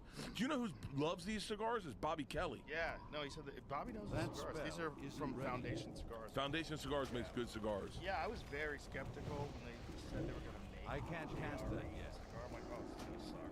Do you ever look back at how much you've changed in the last 10 years? I don't know how much have I changed. Like, you weren't a cigar guy 10 years ago. Oh, yeah, but You weren't a cigar guy, and you know what else I you weren't? still like cigars. Can I call you on what else you weren't? Which I wasn't either, but now I am. You weren't a watch guy. Yeah. You were not a watch guy. Well, the UFC bought me a watch. They bought me a Rolex. Really? It was really nice. And then I did a podcast with Matt Farah. You know Matt from Smoke Of Guitar? course I know Matt Farah. And I was making fun of watch people. I'm like, what are you going to watch this for? What's wrong with you? That And then spell as isn't time ready. went on, I bought a watch. And I started getting into the mechanics of it. I can't cast I that yet. didn't even before know the difference between like a quartz watch and an automatic watch. Thank you. Like, what's the difference? Who gives a shit if it fucking ticks or if the thing? And then I started realizing, like, oh, That's my still God, recharging. those tiny pieces and the movement of your wrist is what. The movement of your wrist is what makes the fucking watch wind, and that it can stay winding forever like that. Like, I can't cast that yet. then I just That's still started getting recharging. into the history of how these things were made and how crazy it is that someone figured out how to make these little springs and That spell gears isn't ready yet. move exactly to the tune That's still of recharging. 24 hours in a day.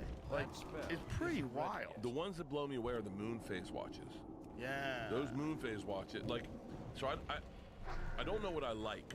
I have to have someone tell me what I like sometimes, like with cars, with watches. I always go to Tommy. Tom's been really good at like telling me what's cool and what to dig, what to get.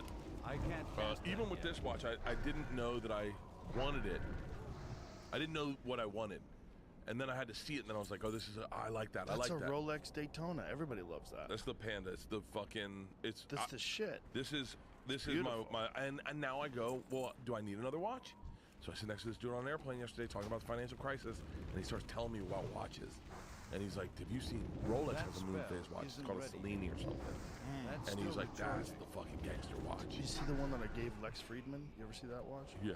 Yeah, that's Dope. a Omega Speedmaster, but it has the moon phase built into it with an high resolution I can't tiny cast that image. Look at this. Look at Oh, this it's beautiful beautiful. watch. And he said he said this is Wow. the most slept on watch. Shout out to I think his God, name's that's gorgeous. It's a gorgeous fucking watch. That's so pretty. I I just love. don't have a lot of leather banded watches because I don't. That I'm not a spell thoughtful isn't person. ready yet. So I get showers, pools. Right. So I need to have a can't watch that cast can that yet. deal with everything. Right. That's still And a waterproof recharging. watch too. I like dive watches. Those are my favorite because I like to turn the bezel when someone's on That spell stage. isn't I was ready like explaining it to Tony and those guys. I go, this is the reason why I have a dive watch. When you go on stage, I'll put that little bezel to the minute hand, Yeah. and I'll know exactly how long you've been on stage. So I don't have to go, how long have you been up? And thinking, like, when do I go up? Instead, I just look at my watch. It shows me. Because, it's always a little off, 2 minutes. Someone's supposed to go on at 8, they go on at 8:04, and like, you don't know when you get off. Yeah. And so to have that little I feature can't on a cast dive that yet. bezel where the bezel spins around to the minute hand is fucking The GMT is my. I told Leanne I would buy a watch for a year because she gave me this for my birthday, and she was like, "Respect this as a gift and enjoy it for at least 1 year before you go buy another watch." I can't cast that yet. Bro, you have no fucking idea. I don't like that. I don't think you'd enjoy being inside our house and watching our marriage. If I gave you my Ring cam or my Nest cam, I think there'd be a couple times where you call me and go, "Hey man, I need to give you some advice real quick." But maybe that wouldn't maybe it's not good advice. You guys seem like you got a good relationship. Well, Maybe you happy. need a mom. No. Maybe you need someone to maybe you need someone telling you what to do. I have no idea about anything. We were building, we did the podcast out of the house, I have a guest house in the back, and we were doing it out of there. And Leanne just fucking went off the reservation one day and bought a new house. Jesus and Christ. was like, we're gonna build a podcast studio out of this house. And I was like, huh? She was like, yeah. And I was like, and I start panicking. I don't know about how much money comes in or I don't know anything about that. And I was like, hold on a second. You just bought a fucking. She goes, trust me. It's a great investment. It's a great house. We got a great price on it. We got a low interest rate, and we're gonna turn this into because the old compound you had in LA was like my favorite thing I ever saw. Where I was like, this is the fucking goal. This is the top. When you can have like your podcast set up where you go in and you work and then you go home and you're home. Like I go, this is the goal. Even Tom, this current one you have now is next fucking level. The one Tom has, still fucking great. It's like an office. It's an office. And Leanne goes, we're gonna hire people. We're gonna change your business. We're gonna take control of your business. I've also another little like top of the mountain is Stanhope, the way he operates. Because Stanhope has everything in-house. Everything in-house. He's got his tour manager, his manager. It's like really kind of cool to have your own little pirate ship. She bought a house. She built me a podcast studio in it. It's fucking sick. She built a 2 Bears 1 Cave set. So when Tommy comes out, she put her podcast studio in there. She's rebuilding our kitchen because I do Something's Burning. She tore out the kitchen and rebuilt a camera-friendly kitchen that shoots this way. And she's a gangster, man. I could not have married the kind of chick I jerk off to. Does that make sense? Is that bad? The fact there's zero pause between all the compliments of her and that I could not have married a chick that I jerk off to. But you know what I mean? I hope that doesn't sound bad. I want to edit that out. No, keep it in. Kidding. Keep it in. Dude, I love my wife. I love her. I'm attracted to her. But man, like the chicks you see that you jerk off to, those chicks couldn't build me a podcast studio. You never know. They wouldn't book me a dentist Is that appointment. mutually exclusive? Like certain body shapes and types and looks. They also can't get it together with other stuff and work. I used to date a chick who would naked fucking me. I thought it was the hottest thing. Leanne doesn't do that. But if you look at that chick now, she's still putting her naked up. you think so? That's still recharging. I know so. Okay. And so I look at her life and I go, I'm so glad. Don't you think that attractive women, when they get older and the attractiveness sort of goes away, some of them are forced to kind of like look at life in a different way, and it's probably